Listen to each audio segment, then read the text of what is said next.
Welcome back to Eva Tells Stories, where the people who take the most always end up with the least.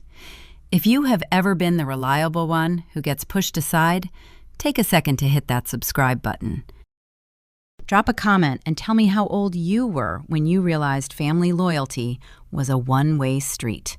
I am 32, and the lesson hit me this morning. 0. The digit sat printed on the crisp receipt staring up at me from the fake wood grain of the teller counter. I traced my thumb over the black ink. My hands were rough, my cuticles stained yellow from an early morning foal delivery, and my boots smelled like damp earth and iodine. I stood in the air-conditioned quiet of a bank branch in Olathe, Kansas, listening to the faint rattle of the receipt printer behind the glass. The teller shifted her weight from one foot to the other.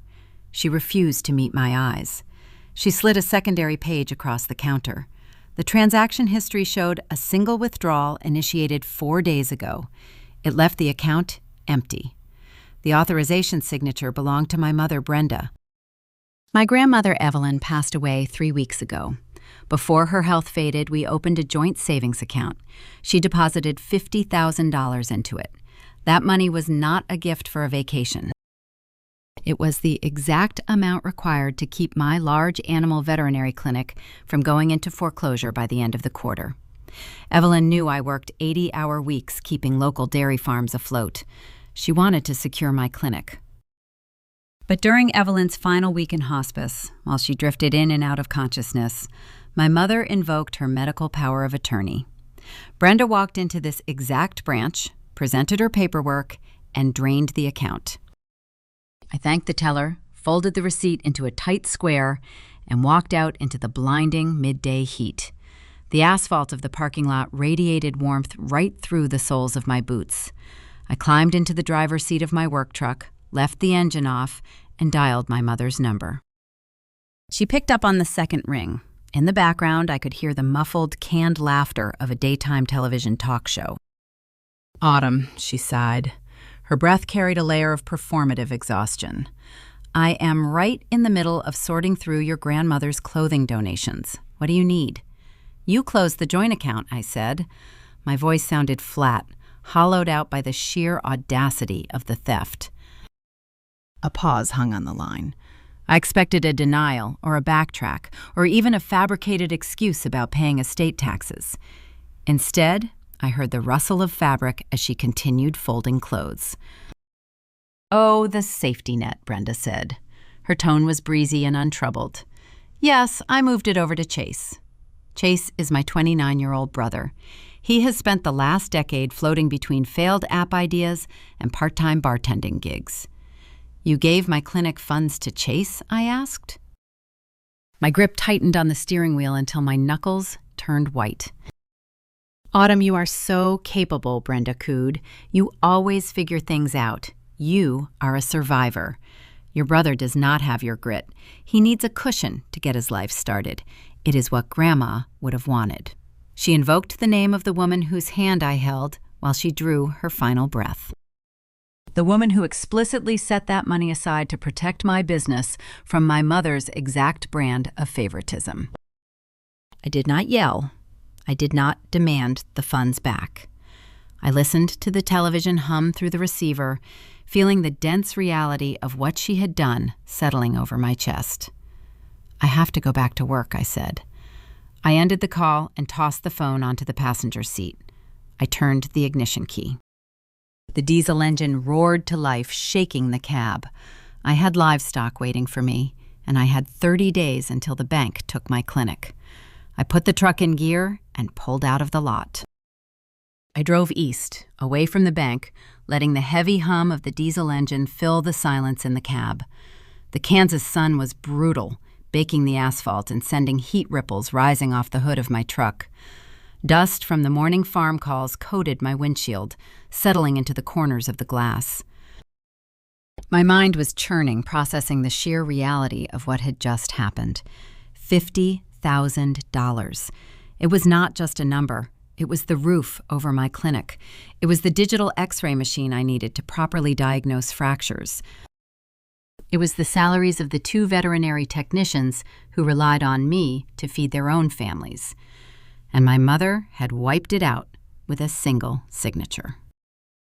I turned down Elm Street, leaving the commercial district behind, and entered the quiet, manicured suburban neighborhood where my mother lived.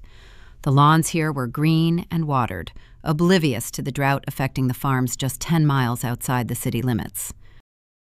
I intended to march up to the front door and demand she write a cashier check to return the funds.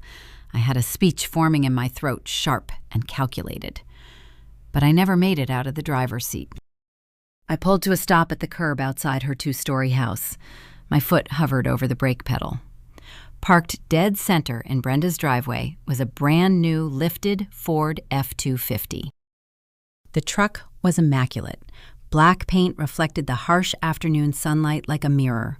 Chrome wheels gleamed, untarnished by dirt or road salt. Temporary dealership tags flapped slightly in the dry breeze. I stared at the oversized tires and the pristine running boards. The sticker price on a vehicle like that sat well north of $75,000. It was the kind of truck built for heavy labor, but purchased by someone who had never loaded a bale of hay or hauled a horse trailer in his life. My clinic survival fund did not buy my brother a safety net. It made a down payment on a luxury toy. The sight of that chrome grille hit me in the chest, forcing the breath out of my lungs. My hands began to shake, not from fear, but from a sudden, sharp clarity. I killed the engine and sat in the suffocating heat of the cab, watching the sun glint off the pristine windshield of Chase's new possession. The sick familiarity of the scene pulled me backward, dragging me into a memory I had spent 2 decades trying to bury. I was 12 years old, sitting at the chipped Formica kitchen table. The house was quiet except for the hum of the refrigerator. Spread out in front of me was my mother's checkbook, a stack of unpaid utility bills, and a cheap yellow calculator with a sticking 0 button. I had a pencil gripped so tightly in my small hand that my knuckles ached. Brenda had left hours earlier, telling me to figure out how to keep the electricity from being shut off by Tuesday. I was a child playing forensic auditor, moving small amounts of money between accounts to cover groceries and water. Numbers were the only thing in my life that made sense. Numbers did not lie. Numbers did not make empty promises. I remember the exact moment the front door opened. Brenda walked in carrying a shopping bag from an expensive sporting goods store in Kansas City. Chase was 10 years old, trailing behind her with a smug grin on his face. Brenda pulled a pair of designer sneakers out of the bag, bright white with neon accents. They cost more than the electric bill I was currently trying to negotiate. When I asked how we were going to pay for the lights, Brenda waved a dismissive hand. She told me not to worry about it, that things always work out, and that Chase needed the shoes for his upcoming basketball camp. A camp he quit 3 days later. That afternoon at the kitchen table forged my entire worldview. I realized then that my mother viewed my competence as a resource to be harvested, and my brother's existence as a prize to be funded. Sitting in my hot truck 20 years later, looking at the black Ford in the driveway, the pattern remained unbroken. The stakes had simply grown higher. I opened the glove box of my truck. The latch clicked loudly in the quiet cab. I reached past the vehicle registration and a spare stethoscope, grabbing a thick, worn object wrapped in a protective plastic sleeve. I pulled it out and rested it on my lap. It was my grandmother Evelyn's leather-bound ledger. The cover was dark brown, scuffed at the corners from decades of use. As I opened the cover, the faint, comforting scent of dried lavender and old paper filled the cab, masking the harsh smell of diesel. The pages were filled with Evelyn's neat, cursive handwriting in faded blue ink. She had recorded every penny she earned, saved and invested since 1985. It was a physical testament to a lifetime of discipline and hard work. Evelyn did not trust banks to keep the only record. She kept her own. I traced my index finger over her final entry made just weeks before her health declined. It was the transfer of $50,000 into our joint account. Beside the number, she had written a small note. For Autumn's clinic, to keep the doors open. I closed the ledger and placed it carefully on the passenger seat. Through the open window of my truck, I heard the sharp sound of laughter. I looked up. The front door of the house stood open, leaving only the screen door between the living room and the porch. I could hear Chase and Brenda talking. Their voices carried clearly across the manicured lawn. Chase was bragging. His tone was loud, dripping with unearned arrogance. He was telling Brenda about a new tech startup he wanted to launch, something vague about digital currency and online marketing. "I just need a little more runway," Chase said, his voice carrying over the sound of a passing car. "Once the estate stuff is settled and we flip Grandma's farm, I can get the seed money going. The market is hot right now." Brenda murmured her agreement, her voice soft and encouraging. "Do not worry about the messy paperwork, honey," she said. "I am taking care of all the details. You just focus on your business plan." He was already spending the rest of the inheritance. He believed the 100-acre farm Evelyn spent her entire life working was going to be liquidated to fund a fantasy. They thought they had won. They thought my grandmother was just a confused old woman at the end, and they assumed I would quietly absorb the loss, the same way I absorbed the unpaid electric bills when I was 12. My instinct was to kick open my truck door, march through that screen door, and demand answers. I wanted to scream until my throat bled. I wanted to throw the bank receipt in my mother's face and ask her how she could sleep at night. But I remembered the 12-year-old girl at the kitchen table. Emotion never won an argument in this family. Anger was just a weapon Brenda used to label me hysterical or ungrateful. If I walked in there now without a concrete strategy, they would gaslight me. Brenda would cry, Chase would act defensive. They would spin the narrative, and I would leave with nothing but elevated blood pressure.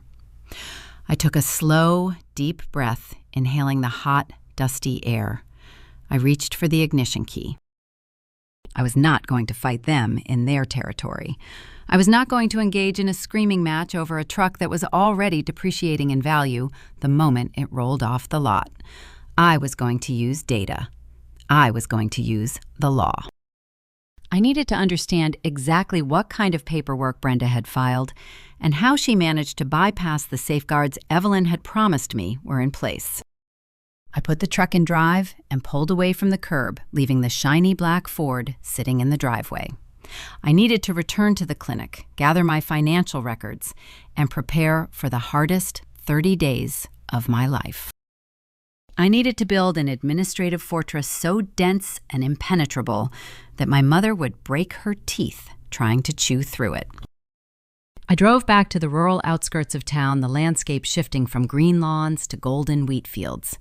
I felt a cold resolve settling into my bones, replacing the initial shock of the theft.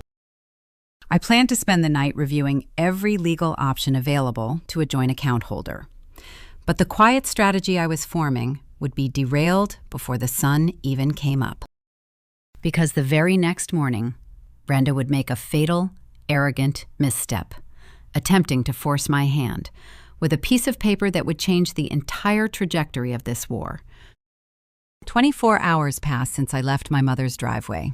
I spent the morning at the clinic up to my elbows in a complicated breech birth for a local dairy farmer. The physical labor was a welcome distraction.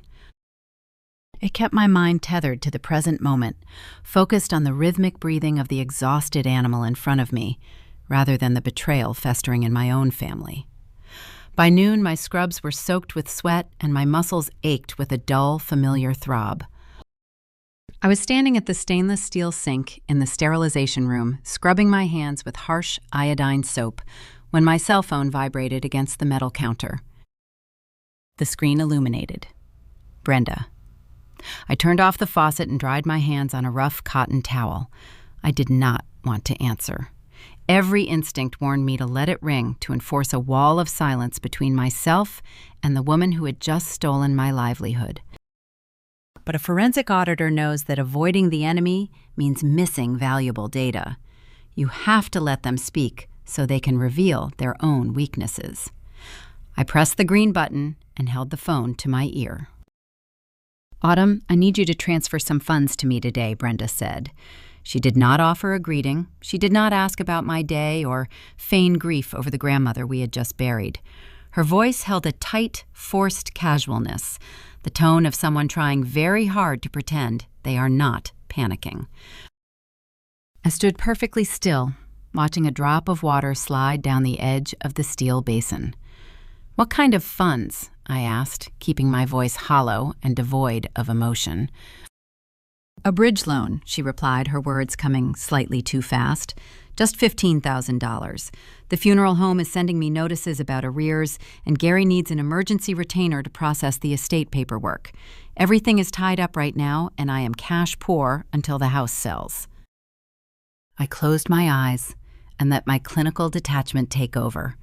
I dissect lies the same way I diagnose a lameness in a horse, by looking for the structural inconsistency. I knew the funeral home was already paid. Evelyn had purchased a prepaid burial plan a decade ago. I also knew how probate law worked in the state of Kansas. Standard estate attorneys take their fees from the estate itself during the final settlement.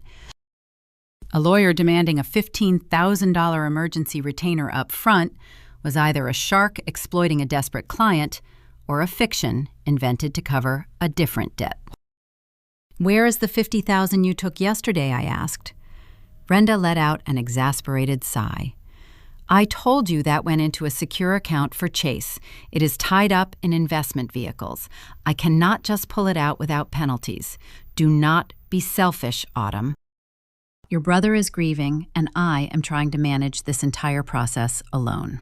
Investment vehicles. The image of the black Ford truck sitting in her driveway flashed in my mind, a depreciating asset sitting on chrome wheels. "I do not have $15,000, I said. "You saw to that." The line went quiet for a few seconds. When Brenda spoke again, the carefully constructed mask of the grieving matriarch slipped. A raw, nervous edge leaked into her pitch. "You have business credit lines?" Brenda pressed, her voice dropping an octave. "You can pull in advance. Autumn, you have to help us out here. Chase has some aggressive associates waiting for their cut of his new venture. They are not the kind of people who accept delays. If he does not pay them by Friday, things will get very complicated for him." The puzzle pieces snapped together with terrifying clarity. Chase had not just bought a luxury vehicle. He had borrowed money from dangerous people to fund whatever hollow fantasy he was chasing this month. The $50,000 from Evelyn's account was already gone, swallowed by debts and down payments. Now the wolves were circling, and Brenda was turning to her reliable workhorse daughter to absorb the damage.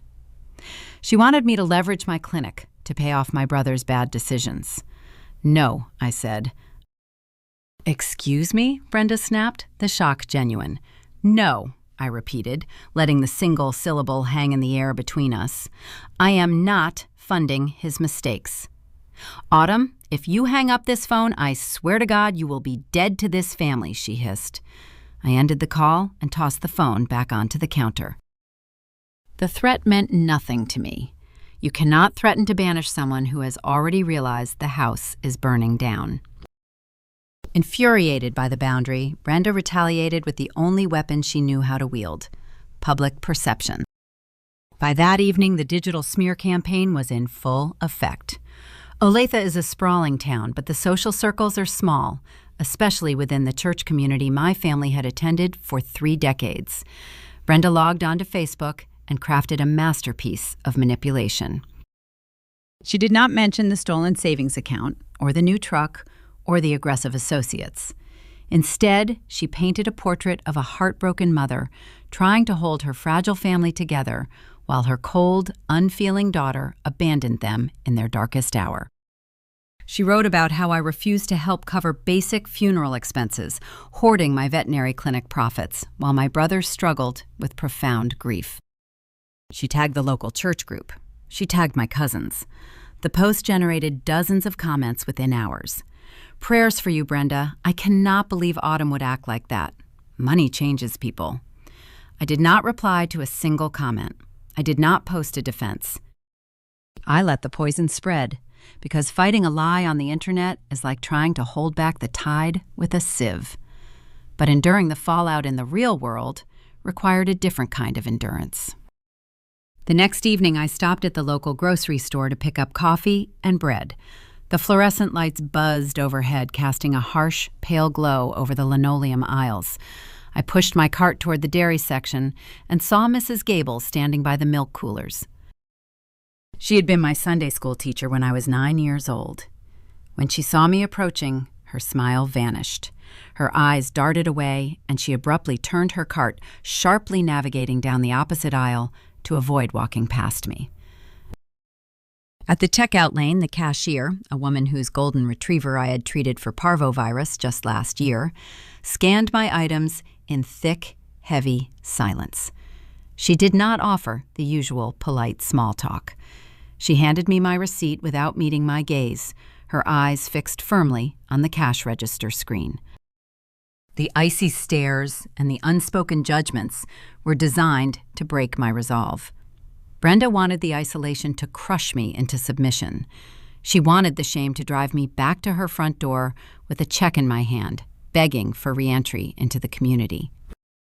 I walked out of the grocery store into the cool evening air, carrying my single plastic bag.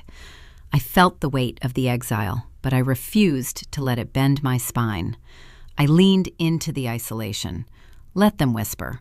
Let them cast their judgments based on a fictional narrative. Their approval was a currency I could no longer afford to care about. I drove back to my dark, empty veterinary clinic. I locked the front door and walked into my private office, turning on the small desk lamp. The warm yellow light spilled across my chaotic desk, illuminating stacks of unpaid invoices and medical charts. I walked past the desk and knelt in front of the heavy steel filing cabinet in the corner of the room. I pulled a small brass key from my pocket and unlocked the bottom drawer. Tucked beneath layers of old tax returns and equipment warranties was a vintage tin recipe box. The tin was faded green, painted with tiny yellow daisies. The edges were worn down to bare metal from decades of use. Evelyn had handed me this box 3 months ago, sitting in her favorite armchair while the winter snow fell outside her window. She had pressed it into my hands with surprising strength, her knuckles sharp and frail. She did not explain what was inside. She simply leaned close to my ear, her breath smelling of peppermint and age. "Keep this safe, Autumn," she had whispered, her voice barely a rasp. "And when the time comes, watch the dates." I set the recipe box on my desk. The hinges protested with a faint metallic squeak as I popped the lid open. I reached inside, pulling out a stack of folded documents that would shift the ground beneath my mother's feet. I drove home from the clinic, the tin box resting on the passenger seat. The rural roads were pitch black, illuminated only by the sweeping headlights of my truck. I pulled into my driveway and killed the engine. My house was dark, except for the amber glow of the porch light. When I walked through the front door, the air felt heavy and still. Luke was waiting for me. My husband is a high school history teacher. He spends his days showing teenagers how to decipher primary sources and separate historical fact from convenient propaganda. He knows the scent of a buried truth. He had brewed a fresh pot of coffee and poured 2 mugs, setting them on the scarred oak surface of our dining table. He saw the battered box in my hands and pulled out a chair for me without asking a single question. I placed the vintage tin on the wood. The painted yellow daisies were chipped and peeling, exposing the dull gray metal underneath. This object felt weighted with history. It was the antithesis of everything my brother valued. Chase chased digital illusions, fantasy startups, cryptocurrency wealth that existed only on screens and vanished the moment the power went out. My grandmother kept her life anchored in the tangible. She believed in soil, in livestock, in ink on paper. She trusted things you could hold in your hand. The hinges let out a faint metallic groan as I popped the lid open. There were no stained index cards bearing recipes for peach cobbler or pot roast inside. The interior was tightly packed with items that painted a very different portrait of Evelyn's final years. I pulled out 3 small, spiral-bound notebooks, the kind that fit neatly into a shirt pocket. Beneath them lay a single brass key stamped with a 4-digit numeric code. Resting at the very bottom was Evelyn's prized possession. It was a heavy, black Mont Blanc fountain pen. The gold trim was tarnished, and the ink had long since dried in the nib. But it was the instrument she used to sign every significant document of her life. I set the pen carefully next to my coffee mug. Watch the dates. Her final whispered instruction echoed in the quiet kitchen. I opened my laptop and powered it on. Because I had served as her financial proxy for the farm operating accounts, I still maintained legal login access to a portal the bank had not yet locked down. The screen glowed, casting a harsh blue light over the worn notebooks. Luke pulled his chair closer. He picked up the first spiral notebook and opened it. The handwriting inside was shaky, the cursive loops deteriorating as her health had declined over the past year. But the numbers were sharp and legible. "Read the withdrawals from last October," I told Luke. My fingers hovered over the keyboard, ready to search the digital ledger. "October 12th, Luke read, his voice low. $3,000. The memo line just says, Chase Server Hosting. I typed the date into the search bar. The bank statement populated on the screen. The withdrawal matched perfectly. It was categorized as an electronic transfer initiated by Brenda. I felt a cold knot form in my stomach. Read the next one. "November 4th, Luke continued. $5,000. Chase Legal Dispute Settlement. December 18th, $2,000. Chase Rent Shortfall." We spent the next 2 hours cross-referencing the handwritten logs with the digital transaction history. The kitchen grew cold as the night wore on, but neither of us noticed. The $50,000 theft from our joint account was not an isolated crime of opportunity. It was merely the final strike. Chase had been systematically bleeding Evelyn dry for over 14 months. He siphoned thousands of dollars in steady increments, exploiting her declining health to fund his hollow lifestyle. Every transfer was authorized by my mother. She had weaponized her power of attorney long before Evelyn entered hospice care. I leaned back in my chair, rubbing my tired eyes. The pieces of the puzzle shifted, forming a horrifying new picture. Earlier that week, I had checked the county probate registry online and found that Brenda had already submitted a rapid filing for Evelyn's estate. The document she filed was a will, dated a mere 4 days before my grandmother passed away. During those final 4 days, Evelyn was in a medically induced state, relying on morphine to manage her pain. She could not hold a cup of water, let alone authorize a complex legal document.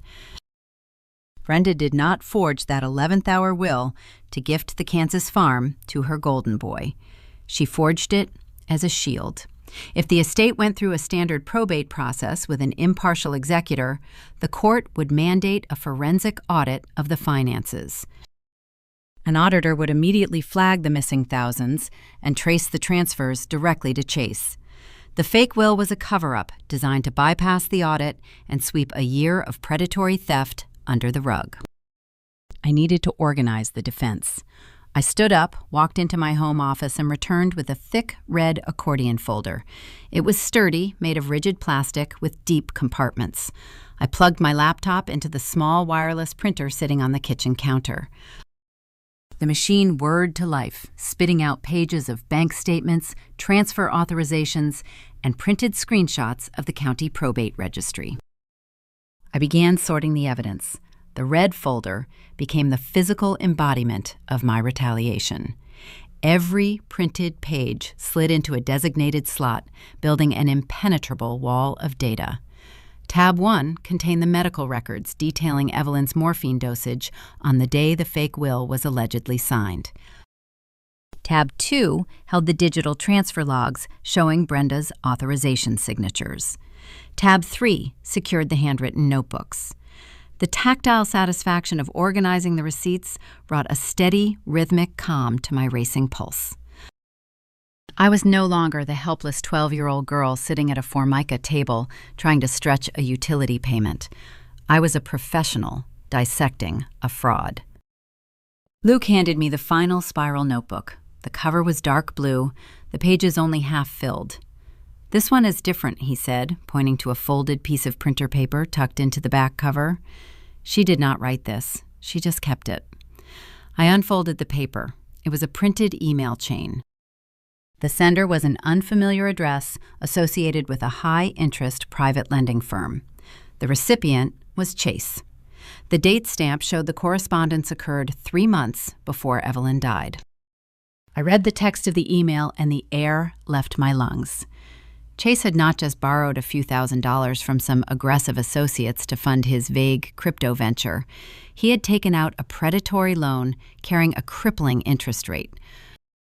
To secure the funds, he had provided the lender with the parcel identification number for Evelyn's 100-acre farm. He pledged the property as collateral, promising to transfer the deed the moment the estate settled. He had leveraged the land my grandmother bled for to guarantee a debt he could never repay. The lender was not waiting patiently. The email explicitly warned that a lien would be executed upon the date of Evelyn's passing. The walls were closing in faster than I realized. The fake will was the only thing standing between Chase and total financial ruin. Brenda was fighting to push the probate through before the private lender seized the property. They were not just greedy, they were trapped. And by refusing to hand over the $15,000 bridge loan, I had just kicked the last support beam out from under their fragile scheme. The clock was ticking, and Brenda was about to realize I held the hammer. The sun rose over the Kansas plains, casting long shadows across our front lawn. The air felt brittle, thick, with the kind of tension that precedes a severe summer storm. I stood at the kitchen island pouring dark roast coffee into a travel mug. The red accordion folder sat beside the coffee maker, an anchor holding the chaotic pieces of my life together. The predatory loan email tucked inside its compartments confirmed that my brother was not simply a spoiled man with a spending problem. He was a cornered animal, and cornered animals attract predators. I took a sip of the bitter coffee watching Luke load his briefcase for the school day. He paused at the window, adjusting the strap on his shoulder. He did not move away from the glass. His body went entirely rigid. "Autumn," he said, his voice dropping low and sharp, "stay away from the door." I set the mug down and stepped up behind him, keeping my outline hidden by the heavy linen curtains. A vehicle had parked at the very edge of our gravel driveway, blocking the exit. It was an older model SUV, dark gray with tinted windows. The engine idled loudly, spitting a thin stream of gray exhaust into the cool morning air. A man stepped out of the driver's seat. He did not look like a lost delivery driver or a neighbor needing directions. He was heavyset, built like a cinder block, and wore a worn leather jacket despite the climbing temperature. He did not walk up the path. He marched directly across the grass, crushing the flower beds with heavy black boots. He stopped 10 feet from the front porch, crossing his arms over his chest. He scanned the property with a slow, deliberate gaze, assessing the perimeter like someone looking for a weak point in a fence. I felt my pulse throb in my throat. This was the consequence of Chase's reckless gambling bleeding over into my physical reality. The aggressive associates Brenda had mentioned on the phone were no longer a vague concept. One of them was standing on my lawn. Luke did not hesitate. He set his briefcase on the floor, unlocked the deadbolt, and stepped out onto the porch. He pulled the front door shut behind him, closing me inside. I watched through the window, pressing my hand against the cool glass. "Can I help you?" Luke asked. He kept his posture relaxed, but his stance was wide, grounded, and unyielding. The man in the leather jacket looked Luke up and down, a slow, dismissive appraisal. "I am looking for Chase. He owes my employer a conversation." "Chase does not live here," Luke replied. His tone was even the voice he used when de-escalating a fight in the high school hallway. "I know he does not live here," the man said, taking a half step closer to the porch steps, "but I know his sister does, and word is the sister holds the purse strings. Tell her to call him and tell him the clock ran out yesterday. We are moving on the collateral." Luke did not flinch. He did not look back at the window. He pointed a steady finger toward the end of the gravel driveway. "You have 30 seconds to get back in your vehicle and leave this property. After 30 seconds, I am calling the county sheriff to report a trespasser making threats." The sheriff is a personal friend of my wife. He responds very quickly to this address. The man stared at Luke. The silence stretched tight enough to snap. The trespasser weighed the variables, calculating the risk of an immediate escalation against the hassle of dealing with local law enforcement. He offered a cold, humorless smile. "Tell the sister the clock ran out," the man repeated. He turned on his heel, walked back across the ruined flower bed, and climbed into the idling SUV. The tires spun on the loose gravel, kicking up dust as he reversed out of the driveway and sped down the county road. Luke stepped back inside, locking the deadbolt with a solid, metallic click. He looked at me, his jaw clenched tight. I walked over to the kitchen island and picked up the red accordion folder. The physical danger had arrived at my front door. Brenda and Chase were trying to sell the farm out from under the estate before the probate court could ask questions. I could not wait for the formal reading to expose the fraud. If Chase managed to transfer the deed to his creditors to satisfy the loan, my grandmother's legacy would be chopped up and sold off to thugs in leather jackets. I needed to paralyze the asset. I needed to freeze the land. I drove directly to the county courthouse in downtown Olathe. I bypassed the veterinary clinic, leaving my technicians to manage the morning appointments. I walked through the heavy glass doors of the municipal building, the red folder tucked securely under my arm. My forensic accounting background gave me a distinct advantage over Brenda's hasty internet legal maneuvers. I knew exactly which weapon to deploy.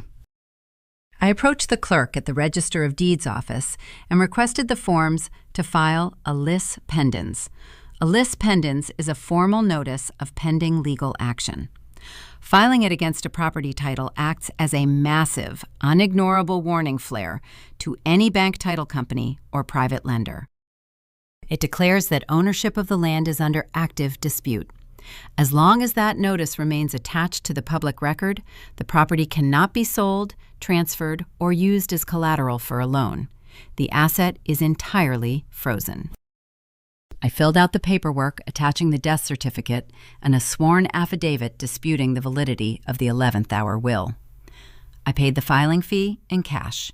The clerk stamped the document, entering it into the county database. The 100-acre farm was now locked in a legal vault. Chase's creditors could circle all they wanted, but they could not touch the soil. The reaction was instantaneous. I returned home mid-afternoon exhausted, but armed with the stamped confirmation receipt. Less than an hour later, I heard the screech of tires skidding onto the asphalt outside my house. I stood by the living room window watching Brenda's silver sedan swerve into my driveway, parking haphazardly at an angle. She threw the car door open and stormed up the walkway. Her designer blazer was wrinkled, her hair disheveled. The mask of the grieving, poised matriarch was entirely gone, replaced by raw, unfiltered panic. She pounded her fists against the heavy oak of my front door. The wood rattled under the assault. "Autumn," she screamed, her voice cracking. "Open this door right now." I did not move toward the entryway. I stood perfectly still in the living room, holding the red folder against my chest. "Autumn, what did you do?" Brenda shrieked, her voice carrying clearly through the walls. "Chase just got a call from the title company. The loan officer flagged the deed." "You blocked the transfer. You filed a dispute on the farm." I remained silent. "You are destroying this family," she sobbed, leaning her forehead against the wood. "We are going to lose everything. They are going to take his truck. They are going to come after him. You have the money. You have a business. Why are you punishing your own brother?" She was crying real tears. Not tears of remorse for stealing my savings or exploiting a dying woman, but tears of terror because she had finally encountered a boundary she could not manipulate her way around. The narrative she constructed, where she played the benevolent protector and I played the willing victim, had shattered against a county clerk's ink stamp. I watched her pound on the door one last time before she turned and stumbled back to her car. She looked small, defeated, and entirely out of options. She drove away, leaving a faint cloud of dust hanging in the driveway. I walked over to the kitchen island and unclasped the red accordion folder. I slid the stamped lease pendants confirmation into the primary tab, securing it alongside the medical records and the bank statements. The fortress was nearly complete. But I still held one unknown variable. I reached into my pocket and pulled out the small brass key Evelyn had left at the bottom of the vintage recipe box. The 4-digit code stamped into the metal glinted in the afternoon light. I had frozen the land and documented the theft, but I had not yet unlocked the final secret my grandmother left behind. The key belonged to a safe deposit box at a regional bank downtown. Whatever Evelyn placed inside that vault was important enough to hide from Brenda and valuable enough to secure with a combination code. I grabbed my keys and headed for the door. I drove to the regional bank in the center of town, the small brass key burning a hole in my pocket. The heavy glass doors sealed shut behind me, cutting off the noise of the afternoon traffic. The air inside the lobby smelled of floor wax and old currency. I approached the vault attendant, a quiet man in a tailored suit, and presented my identification along with the death certificate and my grandmother's legal proxy paperwork. He examined the documents with practiced efficiency, nodded once, and led me toward the heavy steel door of the safe deposit vault. The vault room was 10 degrees colder than the lobby. The silence in the space felt absolute. The attendant inserted his master key into the lock block, followed by my brass key. The metal mechanisms clicked in perfect synchronization. He slid a long, narrow metal box from the wall, handed it to me, and gestured toward a private viewing room, closing the solid oak door behind me to ensure my privacy. I sat down at the small, polished table. The fluorescent light buzzed faintly overhead. I took a slow breath and opened the lid of the metal box. I expected to find a stack of cash, or perhaps the original deed to the Kansas farm. Instead, the box was nearly empty. Resting on the felt bottom was a single thick envelope sealed with red wax and a crisp, cream-colored business card. I picked up the card. The heavy cardstock was embossed with elegant black lettering. It read, "Jonathan Sterling, Attorney at Law." Below his name was a phone number and a handwritten note in Evelyn's unmistakable cursive. "Call him when the wolves show their teeth." I did not wait to return to my truck. I pulled my cell phone from my pocket and dialed the number right there in the viewing room. A man answered on the first ring, his voice rich, resonant, and carrying the gravelly cadence of someone who had spent decades commanding courtrooms. When I spoke my name, the tension in his voice dissolved into something resembling relief. He instructed me to meet him at a quiet diner on the outskirts of the county line, far away from the gossip network of Olathe. An hour later, I parked my truck outside a faded aluminum diner. The interior smelled of roasted coffee and fried potatoes. I spotted him immediately. Jonathan Sterling was in his late 60s, wearing a tweed sports coat and a perfectly knotted tie. He sat in a corner booth facing the door, a worn leather briefcase resting on the vinyl seat beside him. I slid into the booth across from him. I placed the business card on the scratched Formica table. "You are Evelyn's granddaughter," Sterling said, a warm, sad smile touching the corners of his mouth. "She told me you had her grit.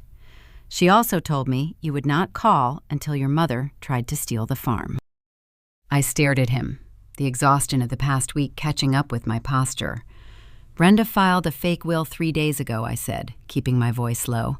"She forged it while Evelyn was in a medically induced state. She drained the savings, and Chase used the farm as collateral for a predatory loan. They are trying to liquidate everything." Sterling did not look surprised. He did not gasp or express outrage. He simply reached for his coffee mug, took a slow, deliberate sip, and nodded. Evelyn was a brilliant woman, Sterling said, setting the mug down. She knew exactly what Brenda would do the moment her heart stopped beating. That is why she hired me 6 months ago. He unlatched his leather briefcase. The brass clasps clicked sharply in the noisy diner. He pulled out a thick, blue-backed legal document and placed it on the table. It was not a hasty printout from an internet legal site. It was a dense, meticulously crafted testament bearing the watermarks of a premium law firm. This is your grandmother's actual, final will and testament, Sterling explained, resting his hand on the document. I drafted it half a year before her health failed. At the time she signed this, she also completed a rigorous psychological evaluation. I brought a medical professional into my office to certify her cognitive function. Furthermore, I recorded a video affidavit of her reading the terms aloud and stating her explicit intent to disinherit Brenda and Chase due to their financial predatory behavior. The air left my lungs. The ground beneath me, which had felt like quicksand for days, suddenly solidified into bedrock. The fake document Brenda rushed into the county registry was entirely worthless. Why did we wait? I asked, my voice trembling slightly. Why did Evelyn not just confront Brenda while she was still alive? Why put me through this gauntlet? Sterling leaned forward, his expression turning razor sharp. Because your grandmother wanted to protect you permanently.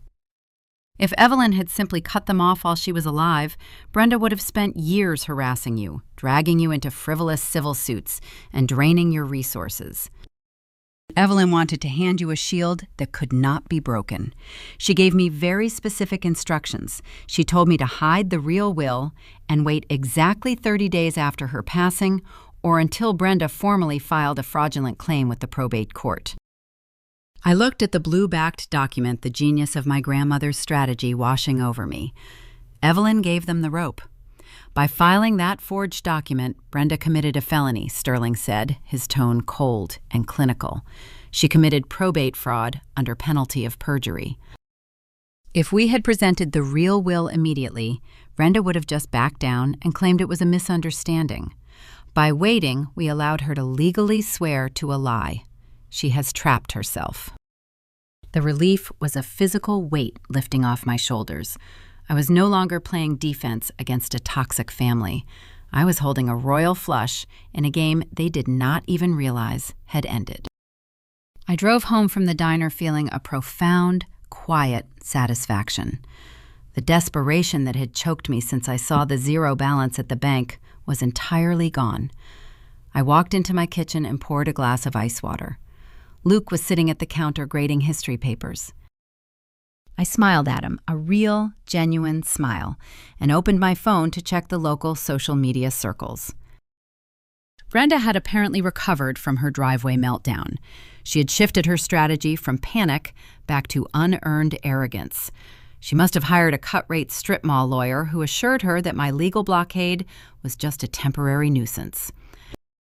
Because right there on her public Facebook page for all of our relatives and church members to see was a brand new post. The post featured a photo of Brenda and Chase clinking champagne glasses on her back patio. The caption read, "Celebrating new beginnings and generational blessings. Do not let jealous people block your blessings." The formal reading is next week, and our inheritance will be finalized. Truth always wins. I read the caption twice, savoring the rich, exquisite taste of the dramatic irony. She was performing a victory lap on the edge of a cliff. She was bragging to the entire town about an inheritance that did not exist and a formal reading that would end in her financial and legal ruin. The audience of neighbors liking and commenting on her photo had no idea they were cheering for a woman who was about to walk directly into the jaws of a felony charge. I took a screenshot of the post and printed it, adding the glossy paper to my red accordion folder. Sterling and I spent the next 2 days setting the final snare. We did not alert Brenda's cheap attorney to our existence. We allowed her legal counsel to schedule the formal reading, assuming he was presiding over an uncontested estate. Sterling arranged to attend the meeting as my personal legal representation, a Trojan horse sitting quietly at the mahogany table. We would let Brenda walk into that room wearing her designer clothes. We would let Chase swagger in, spinning his heavy truck keys. We would let them present their fake document and claim their unearned prize. And then we would drop the hammer. On Thursday afternoon, the mail carrier dropped a certified envelope into my mailbox. It was a formal summons from Brenda's attorney commanding my presence at the reading of the will, scheduled for the following morning. I set the envelope on the kitchen island right next to the red folder. The battlefield was chosen, the enemy was confident, and I was ready to let them destroy themselves. The formal reading was set for Friday morning, but I needed Thursday to understand the architecture of the desperation driving my mother. The arrogance of the Facebook post did not mask the reality of her driveway meltdown. Brenda was a narcissist who thrived on control and public adoration. Narcissists do not break down in tears and pound on heavy oak doors unless their foundational survival is threatened. Forging a legal document while a woman lay dying in hospice is a calculated felony risk. Brenda was reckless, but she was not stupid. She had to have a structural reason to gamble everything on that fake will. I sat at my home office desk, the red accordion folder open in front of me. The afternoon sun filtered through the blinds, casting long, striped shadows across my dual monitors. I pulled up the county registry database, bypassing the probate files and moving directly into the public property records. I needed to see exactly how much leverage Chase had placed against the Kansas farm to secure his predatory loan. The search query returned the lien document filed by the private lending firm. I read the principal amount, and the breath caught in my throat. Chase had not borrowed a modest sum to cover a few bad bets. He had leveraged the promise of the farm for $400,000. $400,000. The sheer magnitude of the debt was staggering. The aggressive associates who had shown up at my house were not low-level collections agents. They were muscle, hired to protect nearly $500,000 of unregulated, high-interest cash. Chase had funded a phantom lifestyle, a mirage of tech entrepreneurship built entirely on dangerous, borrowed capital. But tracing the debt on the farm only answered half the question. It explained why Chase needed the land, but it did not fully explain why Brenda was willing to risk prison to give it to him. I shifted my search parameters, entering Brenda's name and the address of her immaculate suburban house. The 2-story property with the manicured lawn was supposedly paid off years ago, a point of intense pride she frequently mentioned at church gatherings. I clicked on the deed history, expecting to see a clean title. Instead, the screen populated with a recent encumbrance. 14 months prior to Evelyn entering hospice, Brenda had taken out a massive second mortgage on her own home. I leaned closer to the monitor, tracing the line items with my index finger. The loan was for $250,000. I cross-referenced the date of that mortgage against the spiral-bound notebooks I had pulled from Evelyn's recipe box. The dates aligned perfectly with the beginning of Chase's monthly financial extortion. The timeline painted a horrifying picture of a mother and son locked in a cycle of mutually assured destruction. Chase had failed spectacularly at a previous venture 14 months ago, and the wolves had come for him then. Brenda, desperate to protect her golden child from ruin, had quietly remortgaged her pristine suburban home, pulling $250,000 in equity to bail him out. But Chase, being Chase, burned through the bailout cash and immediately began bleeding Evelyn's accounts for rent and survival money. The plot twisted into something far darker than simple family favoritism. Brenda was not just forging a will to hand her son a gift. She was forging it to save herself. If Chase did not secure the deed to Evelyn's 100-acre farm to satisfy this new $400,000 debt, the private lenders would destroy him. If Chase went down, he would undoubtedly drag Brenda with him, exposing her financial ruin to the entire town. Without the influx of cash from selling the farm, Brenda could not cover the payments on her own secret second mortgage. The bank would foreclose on her suburban house. She would lose the manicured lawn, the status, the church group admiration, everything she valued. Chase was extorting his own mother. He knew she was financially leveraged to the breaking point because of him, and he used that leverage to force her hand. The fake will was not an act of love. It was a desperate criminal conspiracy born of shared panic. I printed the public records of Brenda's second mortgage, the printer humming loudly in the quiet office. The pages were warm as I slid them into the final compartment of the red folder. The dossier was now complete. I was no longer preparing to fight a greedy mother and an entitled brother. I was preparing to dismantle a house of cards built on extortion, predatory lending, and felony fraud. The silence of the house felt different now. It was the calm before a devastating, controlled demolition. I closed my laptop and carried the red folder into the kitchen. Luke was preparing dinner, chopping vegetables on the butcher block island. He looked up, studying my face. He recognized the shift in my posture. The defensive tension I had carried for weeks was gone, replaced by a cold, clinical focus. "I found the motive," I said, placing the red folder on the counter. Brenda leveraged her own house to bail Chase out last year. If the fake will fails, she loses her home to the bank, and Chase loses his kneecaps to the private lenders. Luke set the knife down. He stared at the folder, shaking his head slowly. They really think they are going to walk into that lawyer's office tomorrow and magically fix $500,000 of debt with a forged piece of paper. "They do," I replied, "because they think I am arriving empty-handed." I poured myself a glass of water, the ice clinking softly against the glass. The anticipation building in my chest was sharp and electric. Brenda had spent her entire life controlling the narrative, punishing my independence, and using my competence to shield her son's failures. She had mocked my dedication to the veterinary clinic, drained my savings, and smeared my name to our entire community. She had done all of this believing her secret financial ruin was safely hidden behind the locked doors of her suburban home. Tomorrow morning, she would walk into a mahogany conference room wearing her designer clothes, expecting to dictate the terms of my surrender. She would bring her cheap strip mall attorney to validate her crime. She would sit across the table and wait for me to beg. I finished my water and set the glass in the sink. I was not going to beg. I was going to let Jonathan Sterling lock the door behind them, and then I was going to hand them the very rope they used to hang themselves. I went to bed early that night. I slept deeply for the first time in weeks, a heavy, dreamless rest. When my alarm pulled me awake at dawn, the sky over the Kansas plains was bruised with purple and gray clouds.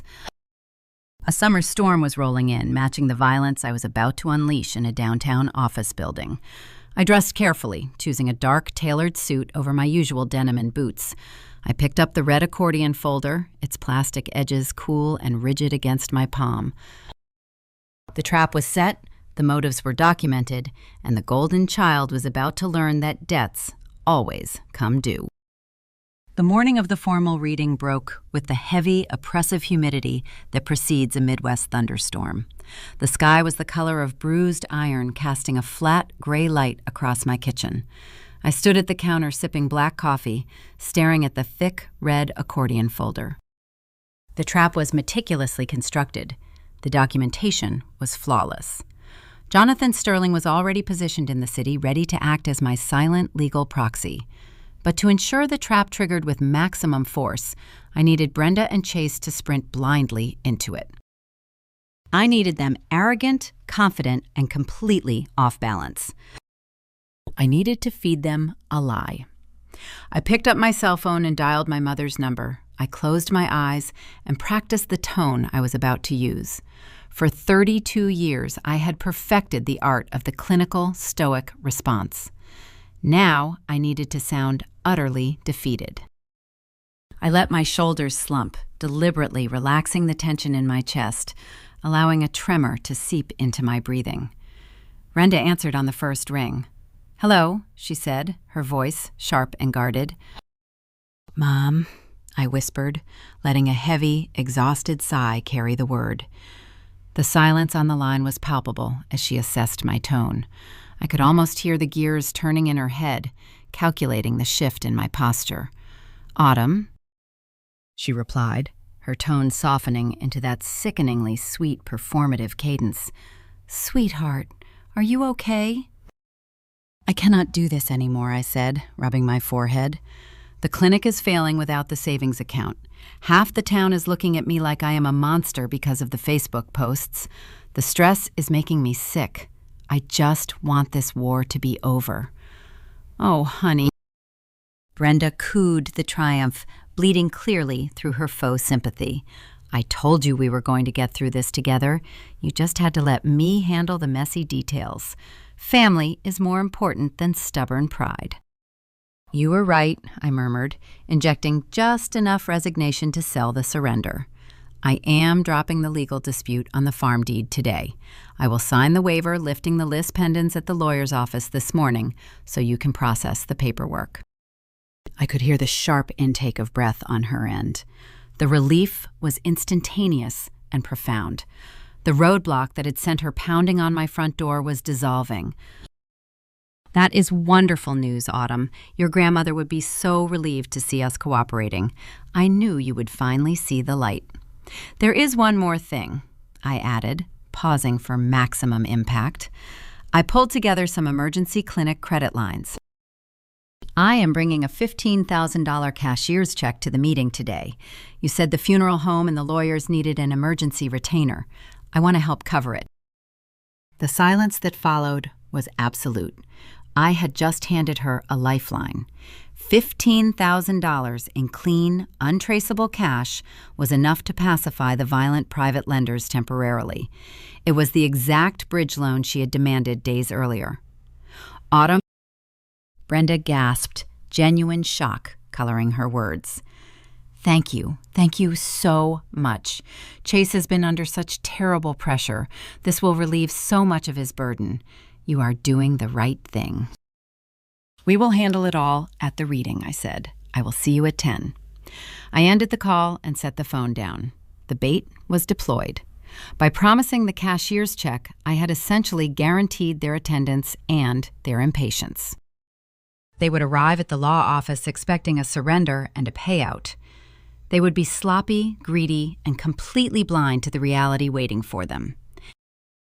The reaction was immediate. Within 20 minutes, my phone buzzed with a social media notification. Brenda had posted a brand new update to her public church group page. "God works in mysterious ways," the post read, accompanied by a photo of a sunrise. "After a difficult week of prayer, my wayward daughter has finally seen the light. She is apologizing for her jealousy and making financial amends to the family today. Forgiveness is a beautiful thing." I read the post and laughed, a dry, humorless sound that echoed in the quiet kitchen. She could not resist the victory lap. The dramatic irony was so thick it was suffocating.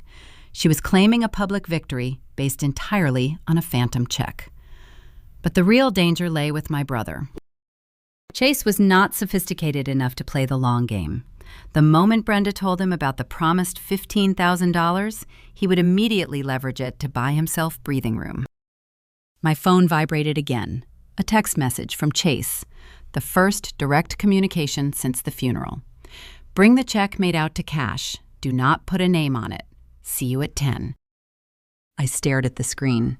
He was not even attempting to hide the desperation. By demanding the check be made out to cash, he confirmed my exact suspicion. The money was never going to the funeral home or the estate attorney. It was going straight into the pockets of the aggressive associates who had shown up in my driveway. Chase had already texted his violent creditors, promising them a massive cash down payment that very afternoon. He had effectively guaranteed his own physical safety using a $15,000 check that did not exist. I had locked them into a scenario with maximum physical stakes. When I arrived empty-handed, Chase would not just face a legal defeat. He would face immediate, violent consequences from the lenders he had just lied to. The pressure cooker was sealed. I grabbed my keys in the red accordion folder, leaving the house and walking out to my truck. The gray storm clouds hung low over the plains, threatening a deluge. I climbed into the cab and started the engine. The drive from the rural outskirts of Olathe into the downtown commercial district took 45 minutes. Every mile marker increased the tension, pulling the air tighter inside the cab. I drove past the sprawling wheat fields and the dilapidated barns, transitioning into the suburban sprawl and finally the concrete grid of the city center. I did not turn on the radio. The silence was necessary. I needed to focus on the sequence of events about to unfold. I parked my truck in the underground garage of the high-rise office building where Brenda's cheap strip mall attorney had rented conference space. I checked my watch. 9:45. I walked toward the elevator banks, the rigid plastic of the red folder pressing against my side. The fluorescent lights flickered slightly as the elevator ascended to the 14th floor. The doors chimed open, revealing a sleek reception area with generic modern art and a frosted glass logo. I stepped off the elevator and approached the reception desk. "I'm here for the Evelyn Wild estate reading," I told the receptionist. She offered a polite, professional smile and gestured toward a heavy mahogany door at the end of the hallway. "They are waiting for you in conference room B." I walked down the carpeted corridor. I could hear voices through the heavy wood. Brenda was speaking, her tone light and celebratory. Chase let out a loud, arrogant laugh. They were celebrating the surrender. They were counting the $15,000. I reached out and gripped the polished brass handle of the conference room door. I took one final deep breath, feeling the cool air condition chill my lungs. The 12-year-old girl sitting at the kitchen table, balancing a checkbook, was gone. The exhausted veterinarian begging for a joint account was gone. The woman turning this brass handle was an executioner, armed with the truth. I turned the handle and pushed the door open. The heavy mahogany door swung open silently on its oiled hinges. The conference room was expansive, featuring a massive dark wood table surrounded by plush leather chairs. Floor-to-ceiling windows offered a panoramic view of the gray Kansas City skyline, but the atmosphere inside was thick with unearned triumph. Brenda sat near the head of the table. She was wearing her Sunday best, a tailored navy blue dress, complete with a string of subtle pearls. Her hair was perfectly styled, the picture of a magnanimous, grieving mother, ready to bestow forgiveness upon her wayward child. She looked up as Luke and I entered, offering a smile that managed to be both radiant and deeply condescending. Chase sat directly across from her. He was not smiling. The reality of his physical danger was clearly overpowering the facade of victory. He was sweating a fine sheen of moisture visible on his forehead, despite the aggressive air conditioning. His right leg bounced erratically beneath the table, a nervous, aggressive tapping that vibrated through the polished floorboards. He held his cell phone in his hand, his thumb constantly refreshing the screen. His violent creditors were likely waiting somewhere in the immediate vicinity, demanding the $15,000 down payment he had promised them. At the head of the table sat Gary, the strip mall attorney Brenda had hired. He looked exactly like the kind of man who would rubber stamp a forged document for a quick fee. He wore a suit that was one size too large and a tie with a garish geometric pattern. His desk was littered with disorganized file folders and an oversized coffee mug. "Welcome, Autumn," Brenda cooed, her voice dripping with saccharine sweetness. "I am so glad you and Luke decided to join us. We can finally put this ugly business behind us and start healing as a family." I did not return the smile. Luke and I walked to the far end of the table, taking the two chairs furthest from the door. I placed the thick, red accordion folder flat on the mahogany surface. I kept my hands resting lightly on top of it. Gary cleared his throat, attempting to project an air of legal authority. Thank you for coming, Mrs. Wilde. Your mother has informed me that you are ready to sign the waiver releasing the Liss pendants on the farm property. She also mentioned a cashier check intended for the estate retainers. If we can get those items settled, I can finalize the probate filing this afternoon. Gary slid a single sheet of paper across the long table. It was the waiver. The document stopped inches from my red folder. Beside it, he placed a cheap plastic ballpoint pen. Brenda leaned forward, resting her elbows on the table, folding her hands together in a posture of pious grace. "Autumn, I want you to know that I forgive you," she said, delivering a rehearsed speech that she had likely practiced in her rearview mirror. "Grief makes people do crazy things. You were jealous, and you acted out of spite. But the Lord teaches us to offer grace to those who stumble. We are a Christian family. Once you sign that paper and hand over the check, we will welcome you back with open arms. We can pretend none of this ugliness ever happened." Chase stopped tapping his foot for a fraction of a second. "Did you bring the cashier's check?" he demanded, his voice tight and urgent. "The blank one." I looked at my brother. His eyes were wide dilated with adrenaline and sheer panic. He was not looking at a sibling. He was looking at a survival raft. I did not reach for the cheap plastic pen. I did not touch the waiver. The silence in the room stretched taut, holding the collective breath of the 4 other people at the table. The staccato pacing of my retaliation was about to begin. I looked directly at Gary, the attorney, the man who had staked his meager professional reputation on a lie. "Tell me, Gary," I said, my voice low, cold, and echoing in the expansive room. "When you drafted the will 4 days before my grandmother died, did you visit her at the hospice facility yourself?" Gary blinked, caught off guard by the aggressive shift in my tone. "Well, no. As I understand it, the document was prepared according to her verbal instructions and brought to me for filing after the fact." "So you did not witness the signature?" I pressed. Brenda shifted uncomfortably, her smile faltering. "Autumn, what does this matter? Just sign the waiver." I ignored her, keeping my gaze locked on the attorney. "Gary, you filed the document with the county probate registry claiming it was the last will and testament of Evelyn Wilde. You staked your bar license on its authenticity." "That is correct," Gary stammered, straightening his garish tie. "It was signed and notarized by a third party."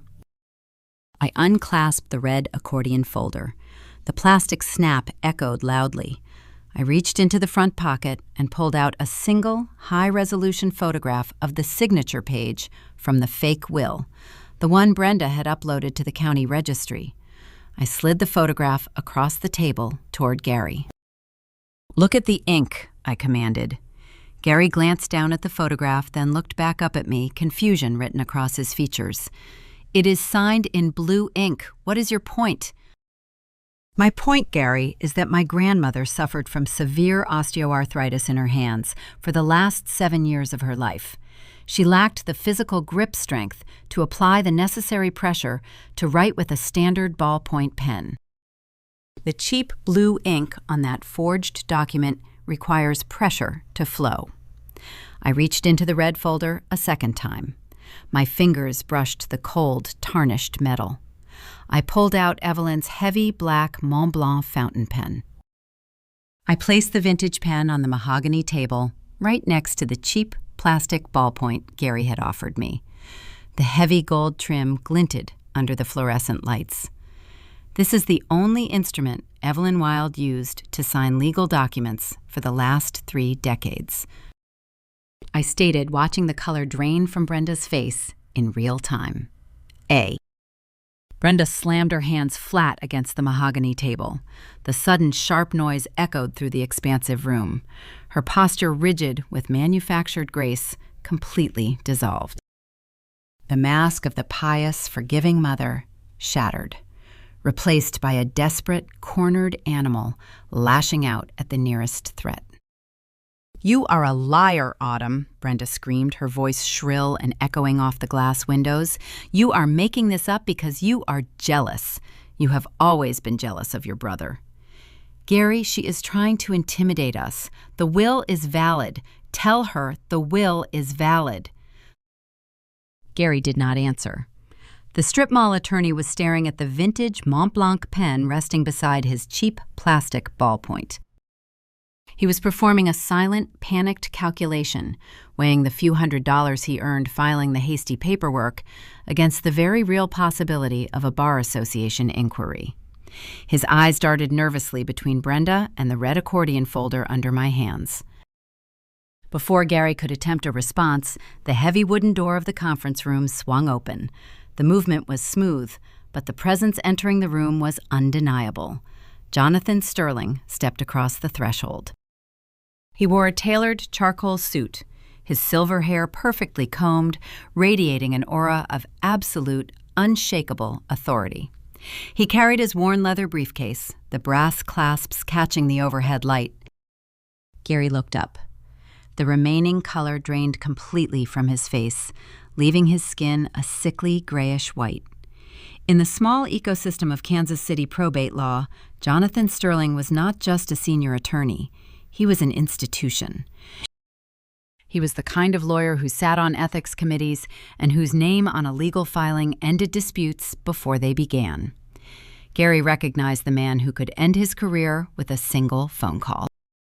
"Good morning, Gary," Sterling said, his gravelly voice filling the silence. "I apologize for the interruption, but I believe you are proceeding with a fraudulent filing regarding my client." Brenda spun around her chair, squeaking violently against the floorboards. "Who are you? We are in a private meeting. Get out!" Sterling ignored her outburst entirely. He walked slowly toward the table, setting his briefcase down with a definitive thud. "I am Jonathan Sterling. I represent the true estate of Evelyn Wild, and I am here to inform you, Gary, that the document you submitted to the county registry is a forgery." Chase scrambled backward, his leather chair sliding across the carpet. The physical danger waiting for him outside the building suddenly eclipsed whatever legal maneuvering was happening inside. He did not care about the forgery or the ink or the farm anymore. He cared about the $15,000 he promised his creditors.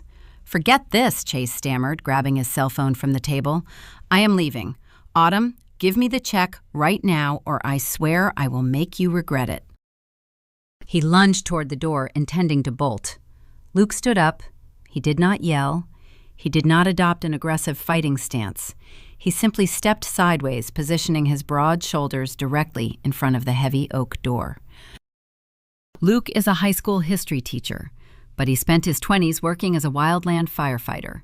He possesses a quiet, grounded physical presence that does not require posturing to be effective. "Sit down, Chase," Luke said. The command was delivered in a low, even tone that brooked no argument. Chase halted his momentum, faltering as he calculated the physical barrier blocking his escape. He looked at Luke, then back at the table, his chest heaving with panicked breaths.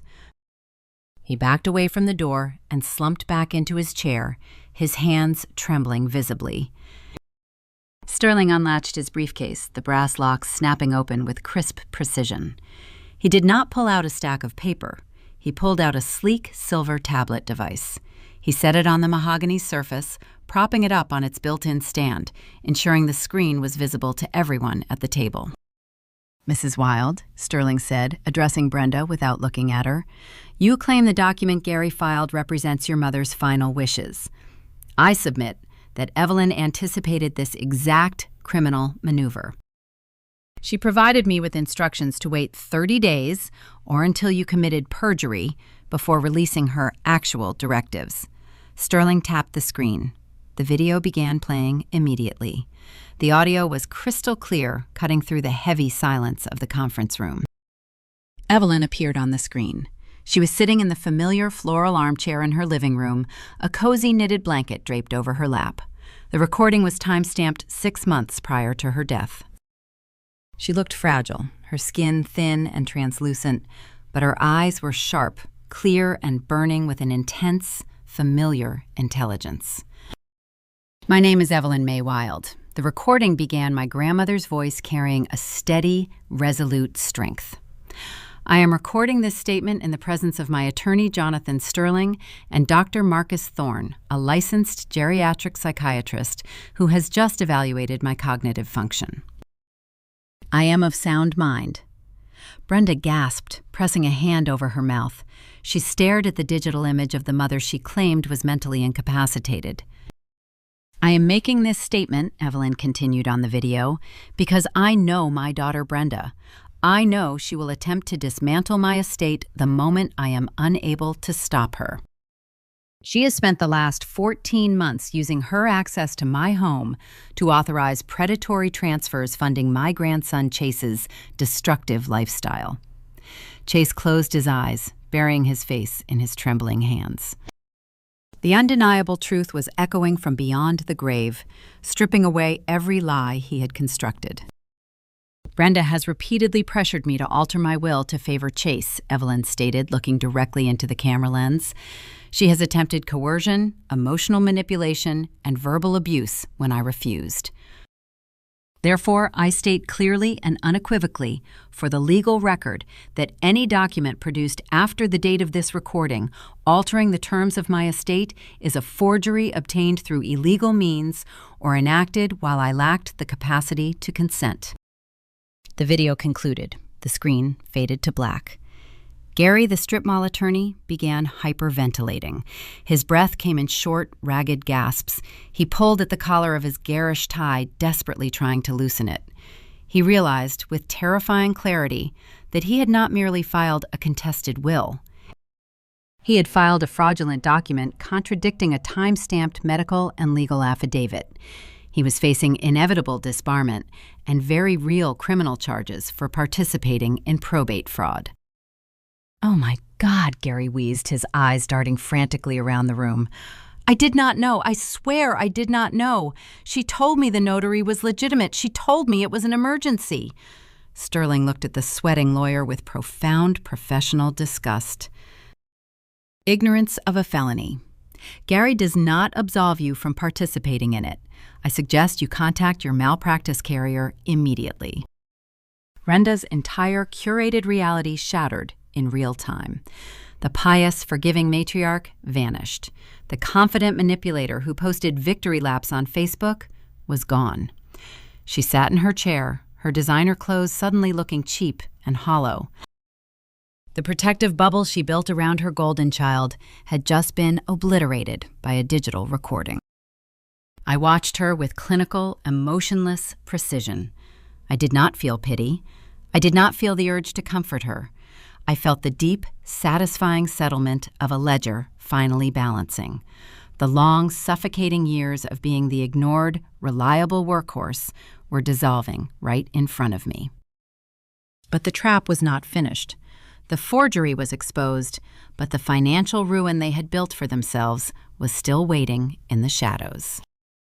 Sterling closed the tablet and slid it back into his briefcase. He pulled out the blue-backed legal document, the actual finalized will Evelyn had entrusted to him. "The fraudulent filing will be withdrawn immediately," Sterling announced, his voice leaving no room for negotiation. "We will now proceed with the true execution of the Evelyn Wilde estate." He opened the heavy document, smoothing the crisp pages against the table. Evelyn was exceptionally meticulous regarding the distribution of her assets, Sterling said, looking directly at Chase, whose face was still buried in his hands. "She was aware of the constant financial drain you placed upon her accounts. Therefore, she did not merely disinherit you, Chase. She left a very specific mathematical clause regarding your portion of the estate." Chase slowly lowered his hands, staring at the senior attorney with a look of pure, unadulterated dread. The violent creditors were waiting outside the building, but the financial execution inside the room was about to begin. Sterling adjusted his reading glasses, focusing on the dense text of the authentic document. The silence in the room was absolute, broken only by the ragged, frantic breathing of Gary, the strip mall attorney, who was still clutching his garish tie. Brenda sat frozen, staring blankly at the polished wood table, while Chase looked like a man standing on the trapdoor of a gallows, waiting for the lever to pull. I hereby revoke all prior wills and codicils, Sterling read, his voice projecting the unyielding authority of the law. I direct that my primary residence, the 100-acre farm, and all associated agricultural assets be transferred in their entirety to my granddaughter, Autumn Wilde. I further direct that all liquid assets remaining in my personal and operational accounts be dispersed to Autumn Wilde, recognizing her years of dedicated stewardship and care. Brenda flinched as if struck. The 100-acre farm the asset Chase had illegally leveraged for a $400,000 predatory loan now officially belonged to me. The collateral was gone. The foundation of their desperate criminal conspiracy had vanished into thin air. Sterling did not pause to let the reality settle. He turned to the next page of the blueback document, holding the room in a vice grip of tension. Regarding my grandson, Chase, Sterling continued, his eyes flicking upward to meet Chase's terrified gaze. Evelyn included a highly specific directive. Chase swallowed hard, his Adam's apple bobbing nervously. The sweat on his forehead had beaded into visible drops rolling down his temples. He leaned forward, his hands gripping the armrests of his leather chair, bracing for the impact. I leave to my grandson Chase the exact sum of $46,214, Sterling read, articulating every syllable with deliberate mathematical precision. This sum represents the precise amount he unlawfully siphoned from my personal accounts over the past 14 months, authorized via an abusive power of attorney. This sum shall be legally classified as an early inheritance advance already paid in full. He is entitled to absolutely nothing more from this estate. The brilliance of my grandmother's strategy hit me with a profound, satisfying wave of clarity. She had not simply disinherited him. She had legally immortalized his theft, documenting the exact figure within the public record of her final testament. She had essentially turned her last will into an undeniable receipt of his predatory behavior. Chase stared at Sterling, his mouth opening and closing soundlessly, like a fish pulled from the water. 46,000, he finally managed to stammer, his voice cracking. But I need cash today. I need 15,000 right now. Autumn, you brought the check. You promised the check. I looked at my brother. The desperation contorting his features was raw and ugly. He was pleading with the sister he had mocked, ignored, and stolen from for a decade. I did not bring a check, Chase, I said, keeping my tone perfectly level. I brought the red folder. I placed my hand flat on the plastic ridges of the accordion file. The $15,000 was bait. It was the only way to guarantee you would walk into this room and sit quietly while Jonathan Sterling dismantled your forgery. You lied, Chase shouted, jumping up from his chair. The sudden movement startled Gary, who flinched backward, nearly tipping his own chair over. You set me up. The guys outside, they are going to kill me, Autumn. They're waiting for the down payment. I used the farm as collateral. I gave them the parcel number. I already filed the lis pendens on the deed, I replied, cutting off his frantic tirade. The farm is frozen in a legal dispute over the forgery Brenda filed. Even if you somehow forged my signature on a transfer document, the title company will block it immediately. The lenders cannot seize the land. Chase gripped his hair, pacing the short distance between his chair and the conference room wall. His breath hitched, edging dangerously close to a full panic attack. But the money, the $46,000 Grandma left me in the will, I can use that. I can show them the document.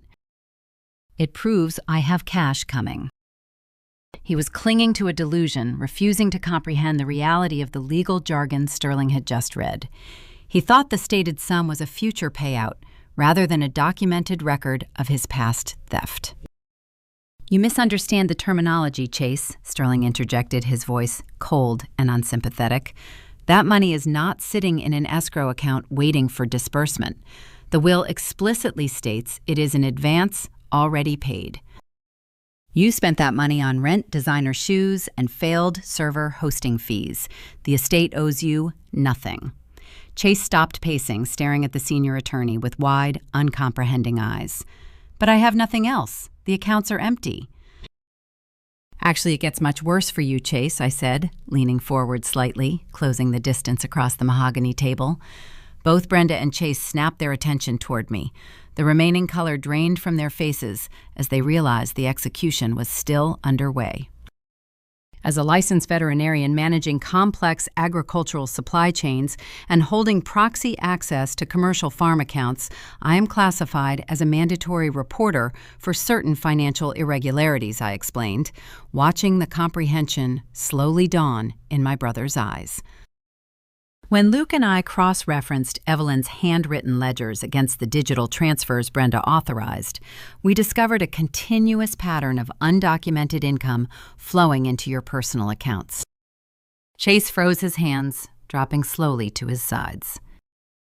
"You never reported the $46,214 as income," I continued, delivering the final crushing blow. "You treated it as an invisible slush fund. But the IRS requires documentation for continuous, large-sum transfers, especially when they originate from the accounts of a medically vulnerable senior citizen."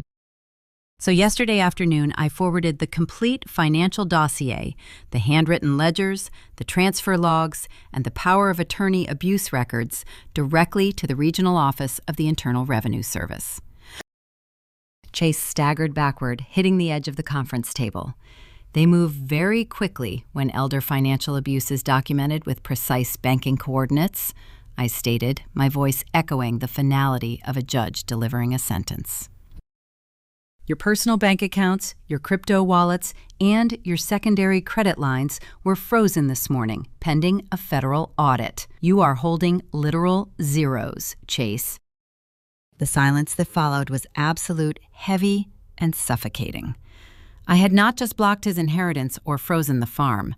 I had effectively vaporized his entire financial existence, locking him in an administrative cage he could never escape. Chase turned slowly, looking at the woman who had enabled his entitled behavior for 29 years.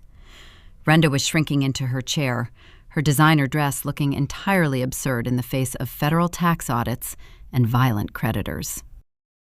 "You promised me," Chase screamed, the sound tearing violently through the quiet office. He lunged toward his mother, his face twisted in a mask of pure, unadulterated fury.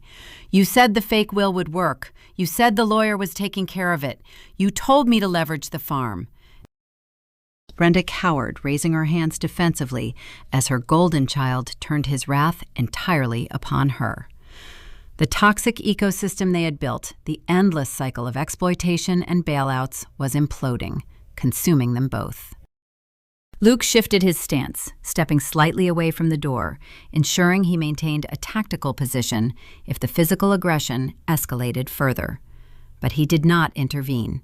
He let them tear each other apart. Chase slammed his fists onto the table, scattering Gary's messy file folders. "The creditors are in the parking garage, Mom. They are waiting by my truck. What am I supposed to tell them? Tell me what to do right now." Brenda sobbed, her carefully curated makeup running down her face in dark streaks. "I do not know, Chase. I do not have any more money. I cannot fix this. You have to fix this," he roared, spit flying from his lips. "You made me sign the loan paperwork. You told me the inheritance was guaranteed." The revelation hung in the air, a brutal confirmation of the deeper conspiracy I had uncovered the night before. But the financial destruction in the conference room was merely the precursor to the ultimate reckoning, because the trap I had set involved one final devastating layer. The fake will and the frozen accounts were catastrophic. But the true ruin, the mechanism that would completely dismantle Brenda's suburban facade, was sitting patiently in the final compartment of my red accordion folder. The explosion of rage from Chase ricocheted off the floor-to-ceiling windows, his panic filling every cubic inch of the mahogany conference room. He loomed over his mother, his face flushed dark red, a vein pulsing visibly in his neck.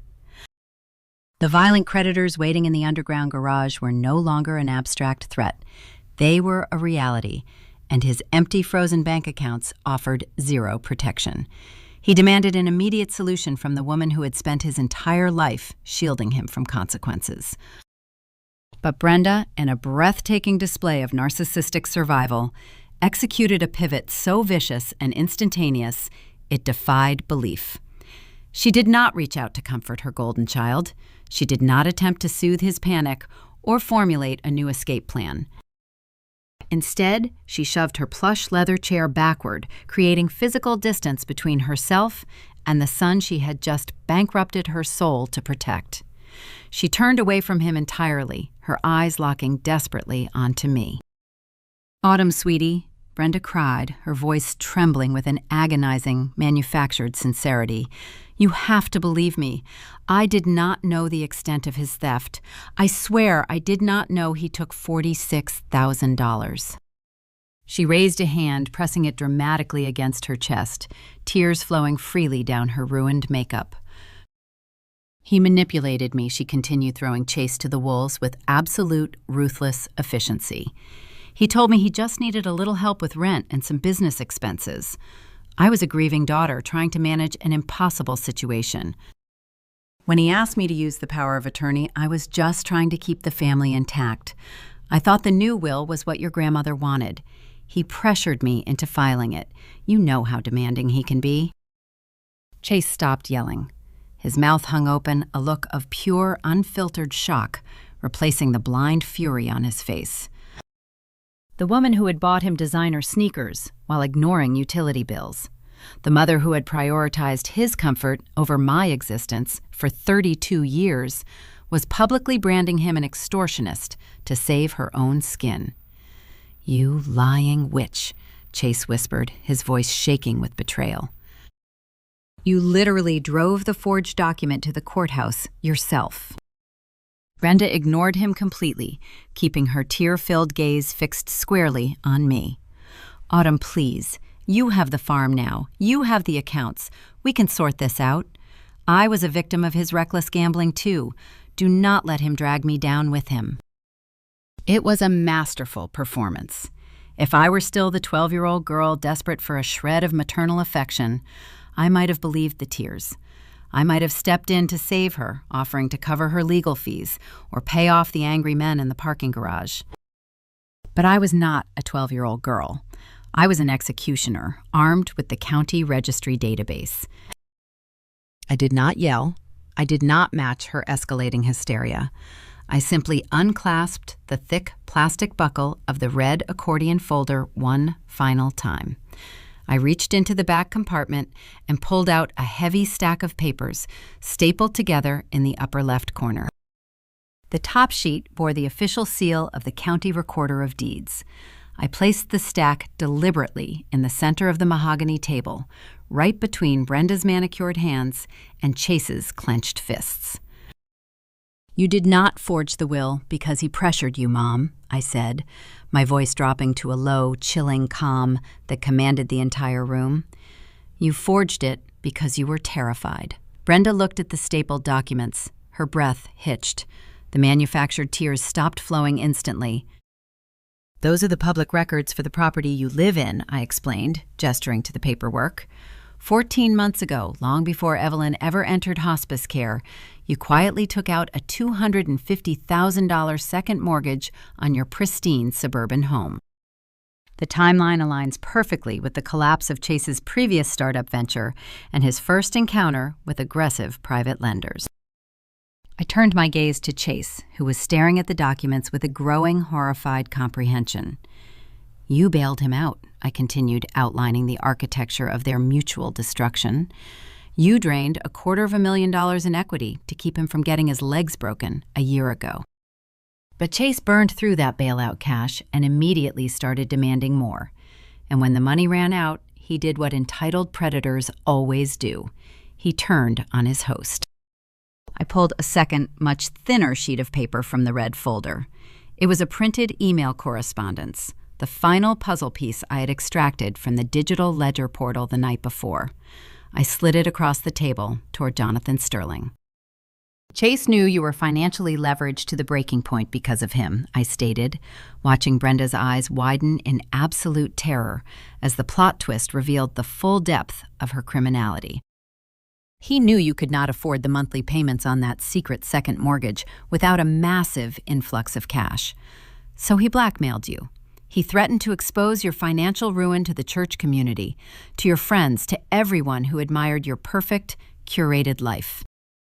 Brenda gripped the edges of the table, her knuckles bone white, her mouth opening and closing soundlessly.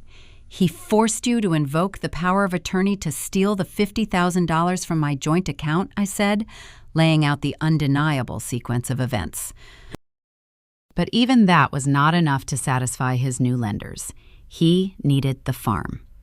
He leveraged the land for $400,000 and demanded you secure the deed. The toxic alliance completely imploded right there in the conference room.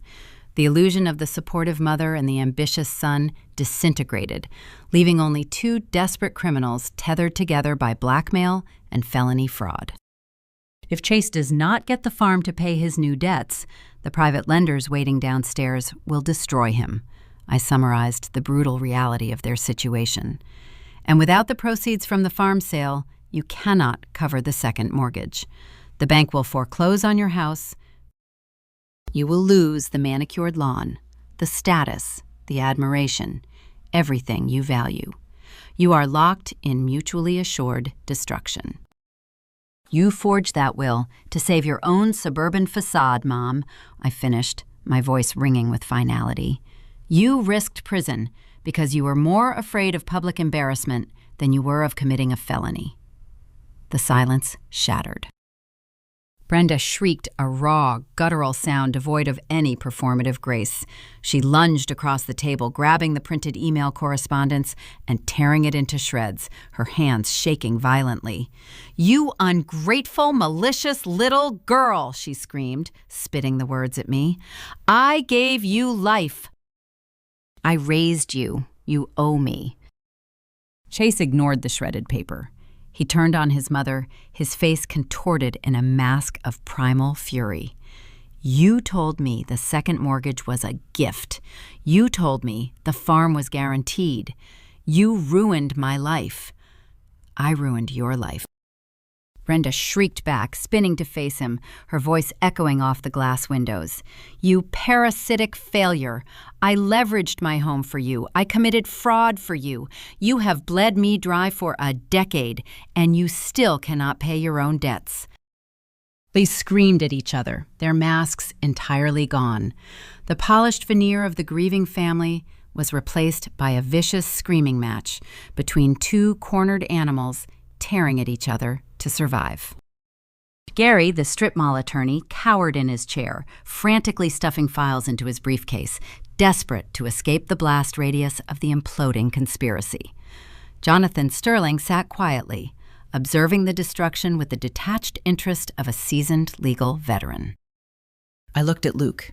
He nodded, stepping slightly away from the door, his broad shoulders relaxing. The physical threat was neutralized by their own internal warfare. I did not ask for an apology.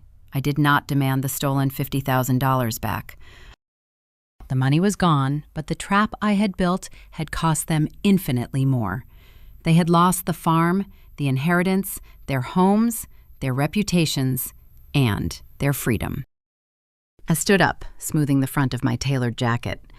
I reached out and closed the heavy plastic flap of the red accordion folder, leaving it resting squarely in the center of the mahogany table.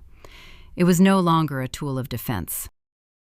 It was a monument to their ruin, containing every time-stamped receipt, every forged signature, and every documented lie they had used to dig their own graves. "We are done here," I said quietly. Neither Brenda nor Chase heard me over the volume of their escalating screaming match. Chase was hurling expletives at his mother, while Brenda desperately tried to salvage the shredded email correspondence from the tabletop. I turned and walked toward the heavy oak door. Luke followed closely behind me. We stepped out of the conference room and into the quiet, carpeted hallway, closing the door firmly behind us. The heavy wood muffled the sounds of the screaming, severing the final tie binding me to the toxicity I had endured for 32 years. But as we walked toward the elevator banks, the satisfying conclusion of the legal execution was immediately overshadowed by a jarring physical reality. The trap had sprung flawlessly upstairs, but the violent consequences Chase had set in motion were still waiting downstairs. And as the elevator descended toward the underground parking garage, I realized we were about to walk directly into the fallout of his $400,000 lie. The elevator doors slid shut, cutting off the muffled sounds of the screaming match echoing down the hallway of the 14th floor. The descent felt incredibly slow, the gentle hum of the mechanics contrasting sharply with the adrenaline still coursing through my veins. I leaned against the stainless steel railing, exhaling a long, shaky breath. Luke stood beside me, his posture alert, his eyes fixed on the digital floor indicator counting down toward the underground garage.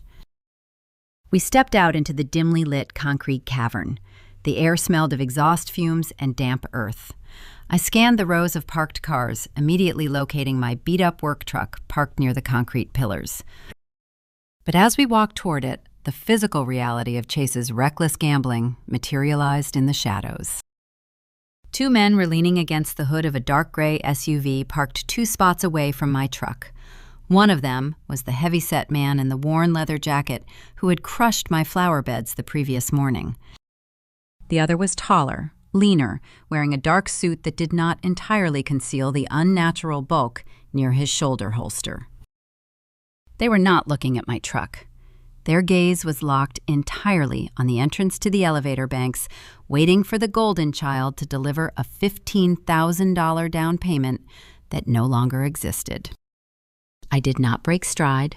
I did not make eye contact. I pulled my keys from my pocket, maintaining a brisk, steady pace. Luke walked slightly ahead of me, placing his body between my path and the idling SUV.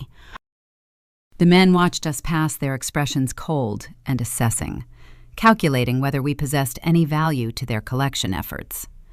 Recognizing we were not the target, they dismissed us entirely, returning their intense focus to the elevator doors.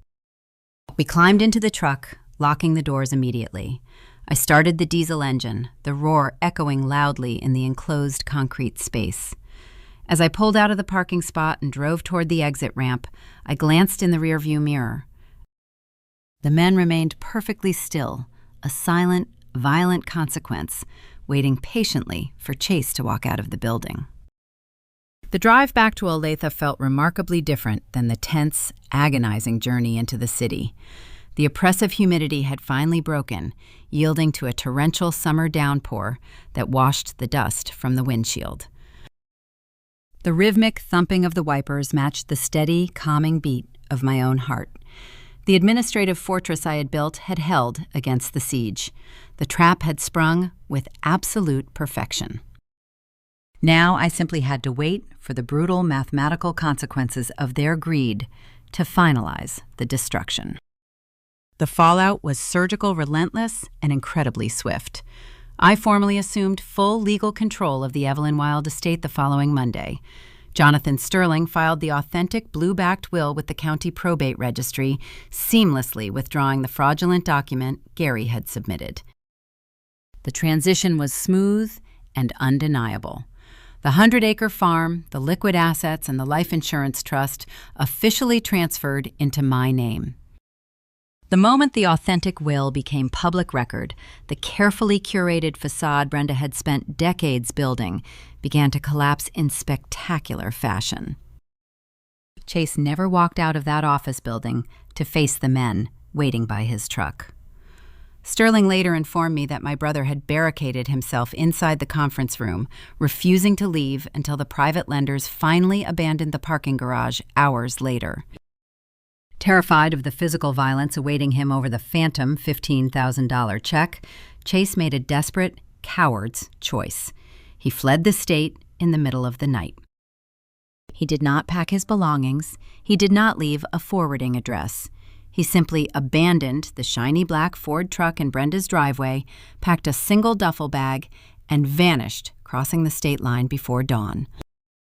He abandoned the mother who had leveraged her own home to save him, leaving her to face the catastrophic financial ruin entirely alone. Gary, the strip mall attorney, faced a reckoning of his own.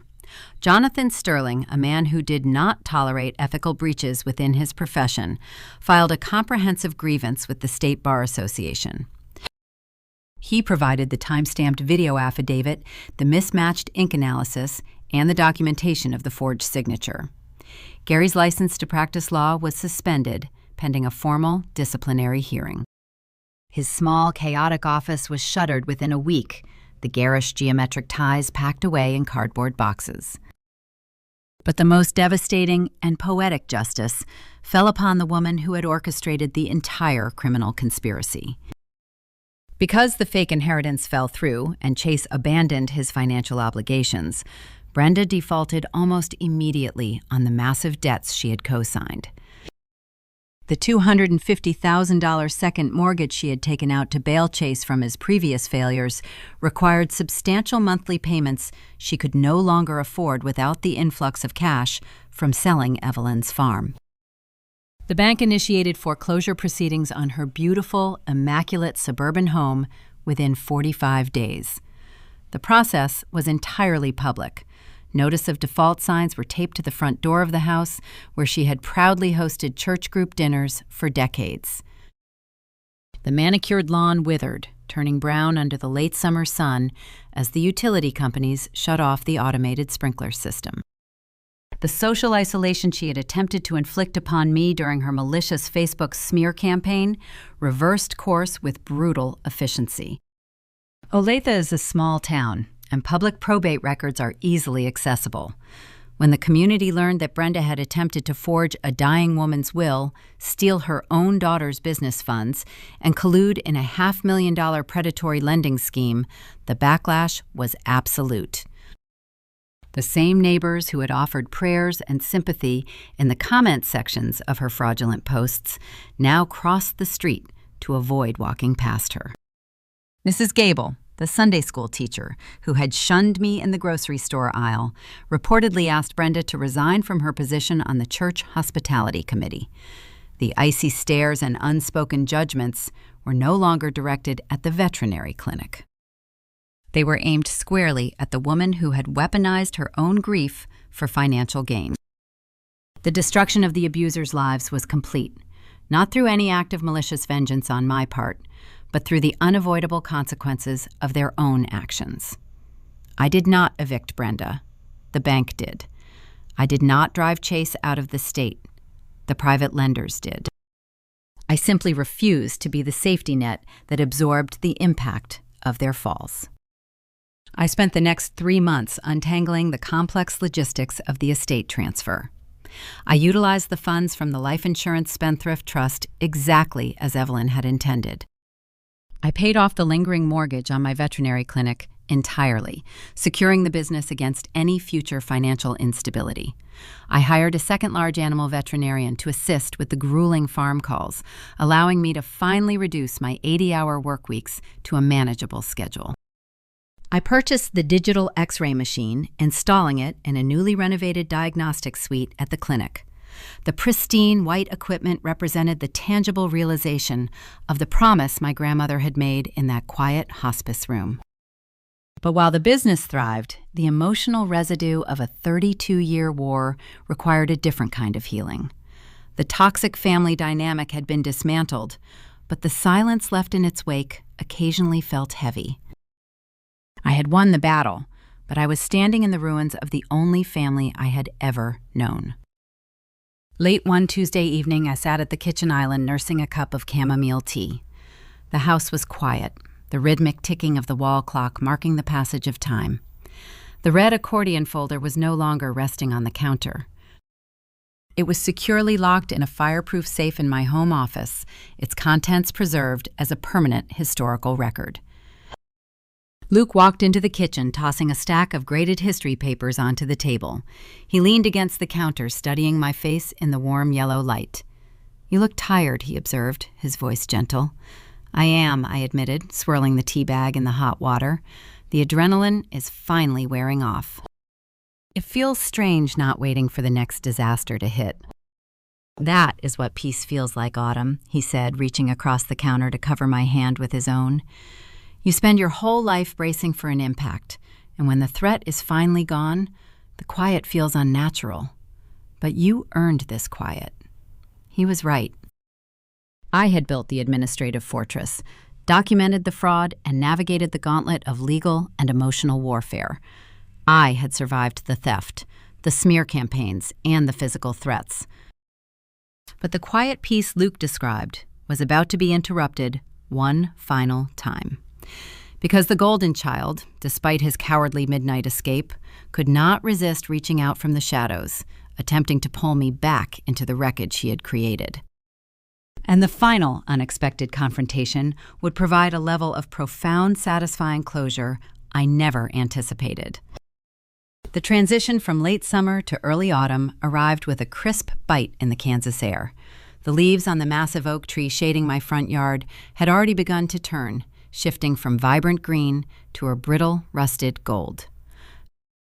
The veterinary clinic was operating smoothly under the new structure, and for the first time in my adult life, I was not constantly bracing for a catastrophic phone call.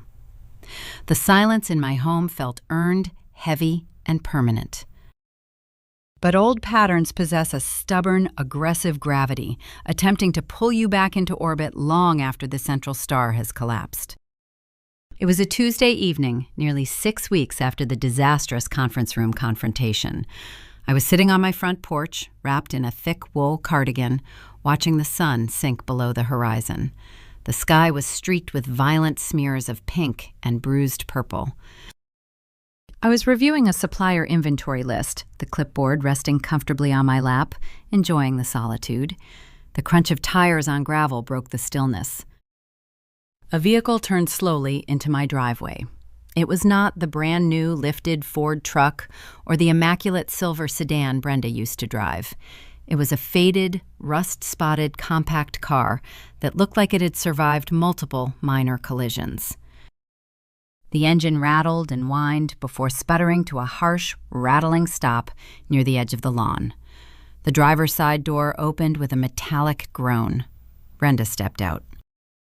The physical transformation was startling.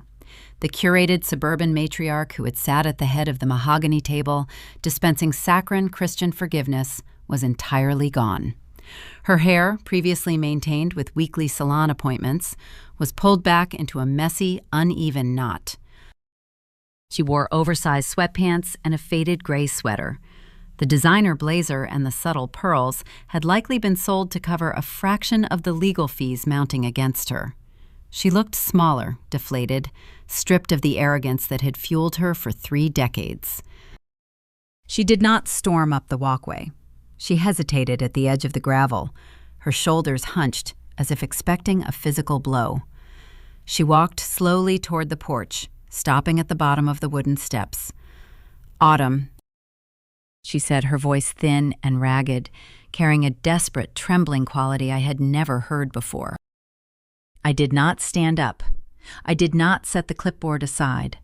I looked down at the woman who had forged a dying woman's signature, smeared my name to our entire community, and stolen my livelihood to protect a son who ultimately abandoned her. "What do you want, Mom?" I asked, keeping my tone perfectly level, devoid of anger or sympathy. Brenda gripped the wooden handrail, her knuckles pale against the dark wood. "The bank finalized the foreclosure yesterday," she whispered, staring at her scuffed shoes. "They locked the doors this morning. I had to pack whatever fit in the trunk of this rental car. I have nowhere else to go." I waited, letting the heavy silence stretch across the porch. I knew exactly what was coming next. The manipulation tactic was transparent, a desperate attempt to weaponize maternal guilt when all other avenues of exploitation had been exhausted. "Please, sweetie," Brenda begged, looking up at me with red-rimmed, tear-filled eyes. "I know we have had our differences. I know I made mistakes with the estate, but I am your mother. You have that huge house and the spare bedroom upstairs. I just need a place to stay for a few months until I can get back on my feet, just until the dust settles. The audacity of the request was staggering, but it was also entirely predictable. She had spent 32 years treating me as a reliable utility, an emotional and financial shock absorber designed to cushion the consequences of her choices. She genuinely believed that despite the fraud, the theft, and the betrayal, the fundamental operating system of our relationship remained intact. She assumed my competence would ultimately save her. I stood up, slowly placing the clipboard on the wooden seat of the rocking chair. I walked to the edge of the porch, looking down at her from the elevated platform. I did not raise my voice. I did not engage in a screaming match. I simply reached into the deep pocket of my cardigan and pulled out a single sheet of paper folded neatly in thirds. I walked down the steps, stopping on the bottom riser, placing myself at eye level with her. I held out the folded paper. Brenda took it, her hands shaking slightly. She unfolded the crisp white sheet, staring at the columns of numbers printed in sharp black ink. "What is this?" she asked, her voice faltering. "That is a spreadsheet," I explained, watching her eyes dart across the rows of data. "It is a detailed accounting of 30 years of financial and emotional disparities. It chronicles the unpaid utility bills I negotiated when I was 12. It lists the cost of the designer sneakers you bought Chase the same afternoon. It details the bailouts, the rent coverage, the emergency funds, and the final $50,000 theft from my joint account." Brenda looked up from the paper, her tearful facade cracking under the weight of the mathematical reality. "Autumn, why are you showing me this now?" "Because I need you to understand the architecture of this relationship," I stated, my voice resonating with cold, clinical finality. "Love was a budget, Mom. You treated affection, validation, and support as finite resources, and you allocated every single cent of that budget to Chase. My account was perpetually overdrawn. You withdrew competence, reliability, and silent suffering from me to fund his failures." I pointed to the bottom line of the spreadsheet. "The numbers do not lie, Brenda. You exhausted your credit with me a long time ago. The account is closed." "But I am your mother," she sobbed, crushing the spreadsheet in her fist. "You cannot just throw me out on the street. Family takes care of family." "You threw me out on the street the moment you walked into that bank branch and forged the withdrawal slip," I countered, refusing to yield a single inch of the boundary. "You were perfectly willing to let my veterinary clinic fail, my employees starve, and my reputation shatter to protect a son who left you to face the criminal charges alone." Brenda stared at me, the realization finally piercing the dense layer of narcissistic delusion. She saw the absolute unyielding wall in my posture. The reliable workhorse was dead, replaced by an executioner who had already delivered the sentence. "Where am I supposed to go?" she whispered, the question hanging pathetic and hollow in the cool evening air. I looked at her, savoring the rich, exquisite taste of the poetic justice unfolding before me. I knew exactly what limited options remained for a woman facing foreclosure, massive debt, and pending felony charges. "There is a dilapidated apartment complex on the south side of Wichita near the industrial district," I said, recalling the location with perfect clarity. "The units are cramped, the plumbing is unreliable, and the neighborhood is rough. Do you remember that complex, Mom?" Brenda flinched, stepping backward as if struck. "You should remember it," I continued, pressing the advantage. "Because when I was 19 years old, struggling to pay my undergraduate tuition while working 3 jobs, you threatened to banish me to that exact complex if I dared ask you for a $100 textbook loan. You told me it was the perfect place for ungrateful daughters to learn the harsh realities of the real world." The color drained completely from Brenda's face. The psychological weapon she had wielded against a terrified college student had returned decades later to become her own unavoidable reality. "I hear they have a vacancy on the ground floor," I said, turning my back on her. "You should probably hurry. The application process requires a cash deposit, and your resources are severely limited."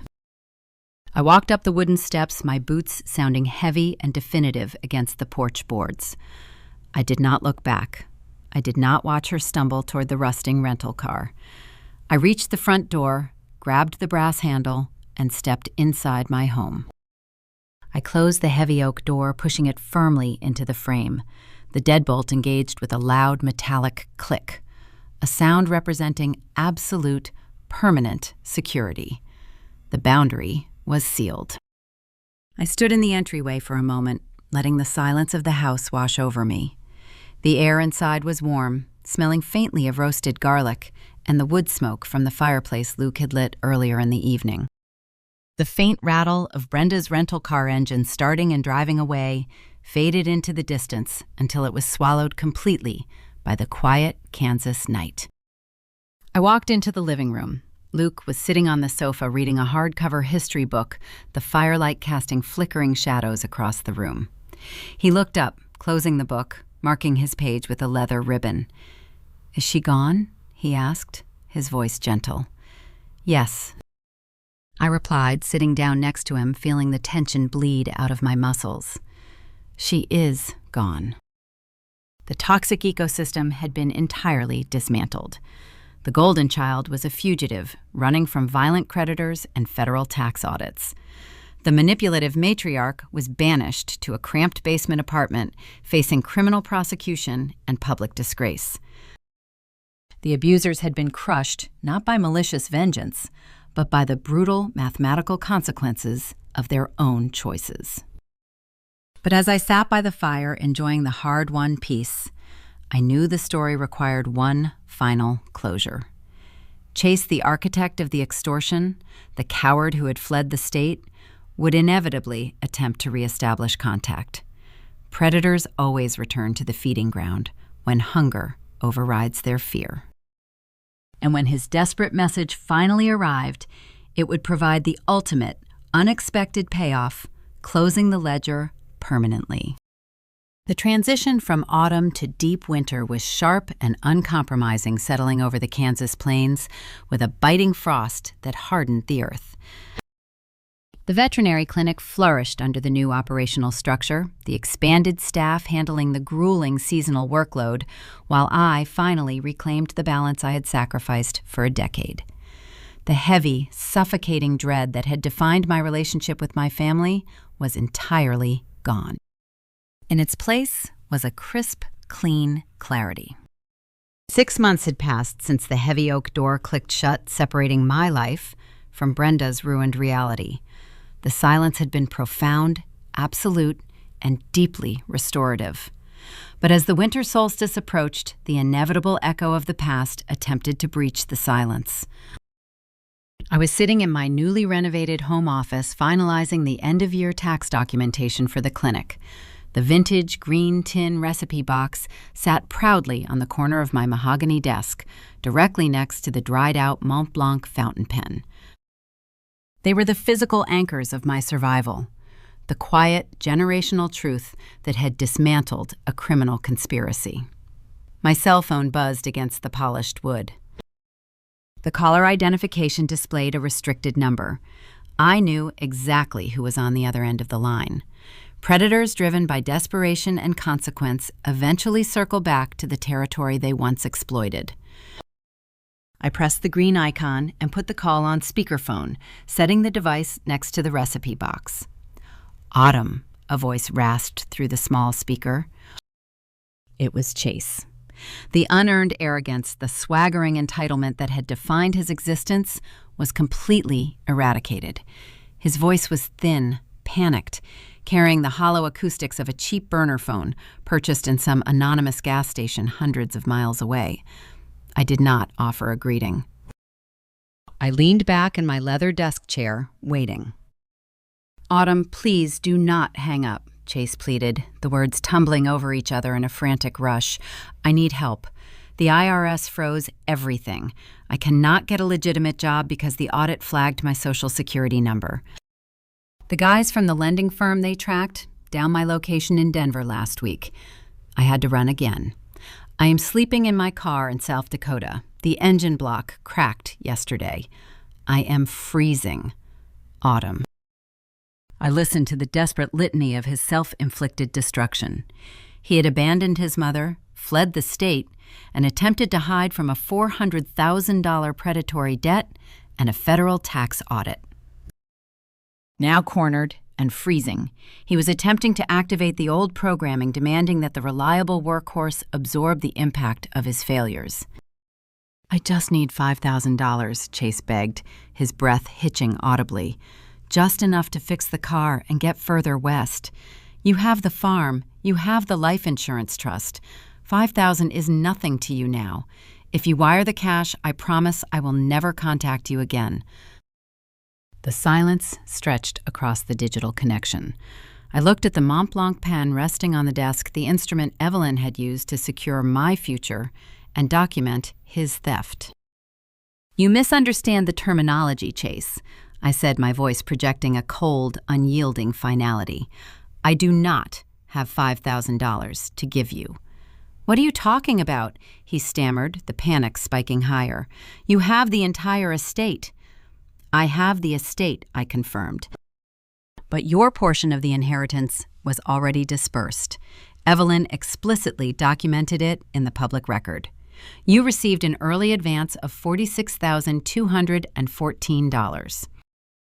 "Autumn, that money is gone," he screamed, the sound tinny and distorted through the speaker.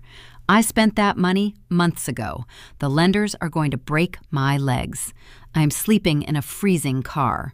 You cannot do this to your own brother." "I did not do this to you, Chase," I replied, the boundary absolute. "You leveraged a farm you did not own to fund a lifestyle you did not earn. You extorted your own mother, forcing her to remortgage her house and forge a dying woman's signature. You built a cage out of your own arrogance and greed. Now you have to sit in it." "Please," he sobbed, a pathetic broken sound.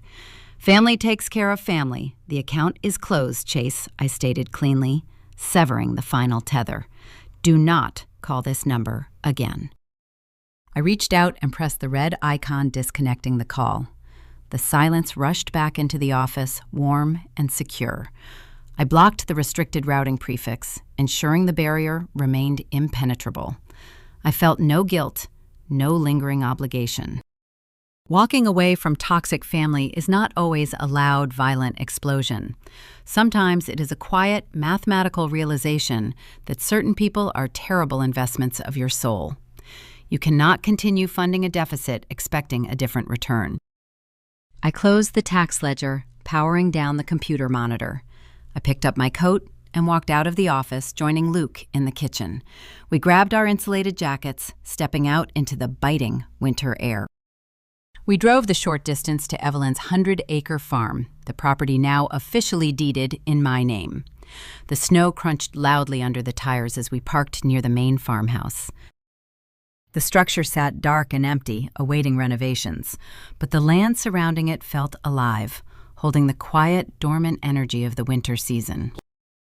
We walked up the wooden steps of the wraparound porch, our breath pluming in the freezing air.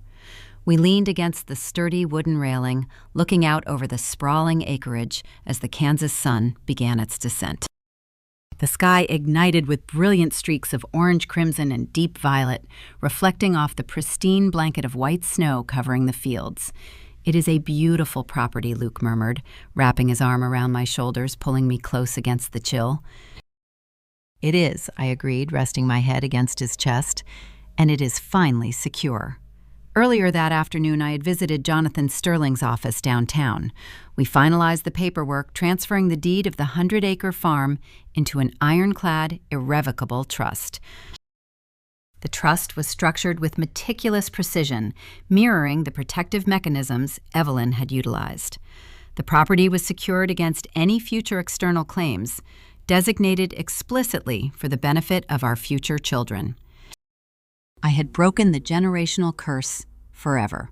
The toxic cycle of exploitation, financial manipulation, and unearned bailouts stopped entirely with my signature. The land Evelyn had bled for would never be leveraged to fund a hollow fantasy. It would remain a foundation of stability, a testament to hard work and undeniable truth. The sunset deepened, casting long purple shadows across the snow-covered plains. The violence and the panic of the past year felt incredibly distant, fading into the quiet, steady rhythm of the freezing wind. I had survived the theft, the smear campaigns, the forged documents, and the physical threats. I had dismantled a criminal conspiracy using nothing but patience, a red accordion folder, and the meticulous receipts my grandmother left behind. I stood on the porch of the farmhouse, the cold air filling my lungs, feeling a profound, satisfying sense of absolute peace. The war was over. The ledger was finally perfectly balanced. That is my story. One vintage recipe box, one hidden second will, and a lifetime of documented receipts. If you have ever had to audit your own family, setting hard boundaries to protect your peace, drop a comment and let me know how you survived the fallout. Hit subscribe to join the community, and I will see you in the next one. When the dust finally settles over the 100-acre farm in Kansas and the echoes of the courtroom fade into the quiet winter wind, we are left with something far more profound than a legal victory. The story of Autumn, Chase, and Brenda is not merely a tale of forged wills, frozen bank accounts, or high-stakes revenge. At its very core, it is a haunting reflection on the quiet, everyday choices we make within the walls of our own homes. It is a stark mirror held up to the complexities of family responsibility, asking us to examine the true cost of the narratives we construct for our children. In American culture, we often pride ourselves on the traditional ideals of fairness, resilience, and the reward of hard work. We view the family structure as a sanctuary, a place where these values are seeded and nurtured. Yet, as this story reveals, those noble ideals can easily become distorted when obscured by the blind, frantic instinct to protect our children from the realities of the world. Consider the tragedy of the golden child. Brenda believed she was loving Chase by shielding him from the consequences of his actions. From the designer sneakers purchased while utility bills sat unpaid, to the secret second mortgage taken out to cover his staggering predatory debts, her actions were wrapped in the illusion of maternal devotion. But true emotional awareness in parenting requires the agonizing courage to let a child fall. By constantly providing a safety net funded by deceit, Brenda did not protect her son. She crippled him. She robbed him of the opportunity to develop grit, to understand the weight of accountability, and to learn that true self-worth is earned, not handed over on a silver platter. She built a gilded cage of entitlement, ensuring that the moment he faced the harsh, unyielding mechanics of the real world, he would shatter. On the opposite end of that spectrum stood Autumn, the reliable workhorse. In many traditional families, there is a dangerous tendency to lean entirely on the strong child. We witness their competence, their quiet endurance, and we mistakenly categorize it as a lack of need. We tell ourselves, they will be fine, using their resilience as a convenient excuse to redirect our emotional and financial resources toward the child who demands the most noise. But parental responsibility dictates that love cannot be treated as a finite budget, where one child's comfort is financed by another child's neglect. When parents fail to recognize the silent burdens carried by their capable children, they do not just foster resentment, they fracture the fundamental trust that binds a family together. Autumn learned early on that her achievements would be met with indifference, while her brother's failures would be met with endless grace. This dynamic breeds a quiet, devastating isolation. It teaches the capable child that their value is strictly transactional, measured only by their ability to fix the problems others create. The antidote to this toxicity is found in the legacy of grandmother Evelyn. Evelyn represented the ultimate embodiment of long-term parental guidance. She understood that leaving a meaningful legacy was not about writing a blank check or maintaining a hollow, curated image of suburban perfection. Her worn leather ledger, smelling of dried lavender, was a symbol of truth. She observed the dangerous dynamics festering in her family and chose honesty over artificial harmony. She recognized that true fairness sometimes requires drawing a hard, immovable boundary. By secretly securing the Spendthrift Trust and appointing Autumn as the executor, Evelyn offered a masterclass in protective love. She did not yell, she did not argue. She simply arranged the truth so meticulously that the lies could not survive. Raising children with emotional awareness means moving beyond the superficial desire to keep up appearances. Brenda was ultimately destroyed by her obsession with her public image. Her fear of judgment from her church community and her desperate need to project the illusion of a flawless life led her down a path of financial ruin and felony fraud. She was more terrified of an honest conversation about her son's failures than she was of breaking the law. In our own lives, we must ask ourselves if we are prioritizing the polished facade of our front lawns over the authentic, sometimes messy, emotional health occurring behind our front doors. Honesty in parenting is rarely easy. It requires us to look at our children without the filter of our own anxieties or unfulfilled ambitions. It demands that we hold them accountable, that we teach them the value of $1, the sanctity of a promise, and the inescapable reality that every choice carries a consequence. When we fail to instill these lessons, we are not offering grace. We are setting a trap that will inevitably spring long after we are gone. Stories like this one remind us that the walls of our homes hold profound secrets, and the generational cycles we perpetuate will eventually demand to be balanced. We are all writing our own ledgers, line by line, day by day. If you find yourself reflecting on your own family dynamics through these narratives, if you recognize the quiet struggles of the reliable child or the dangerous trajectory of unchecked entitlement, I invite you to join our growing community. We explore the deep, often hidden truths of human relationships, shining a light on the moments that define us.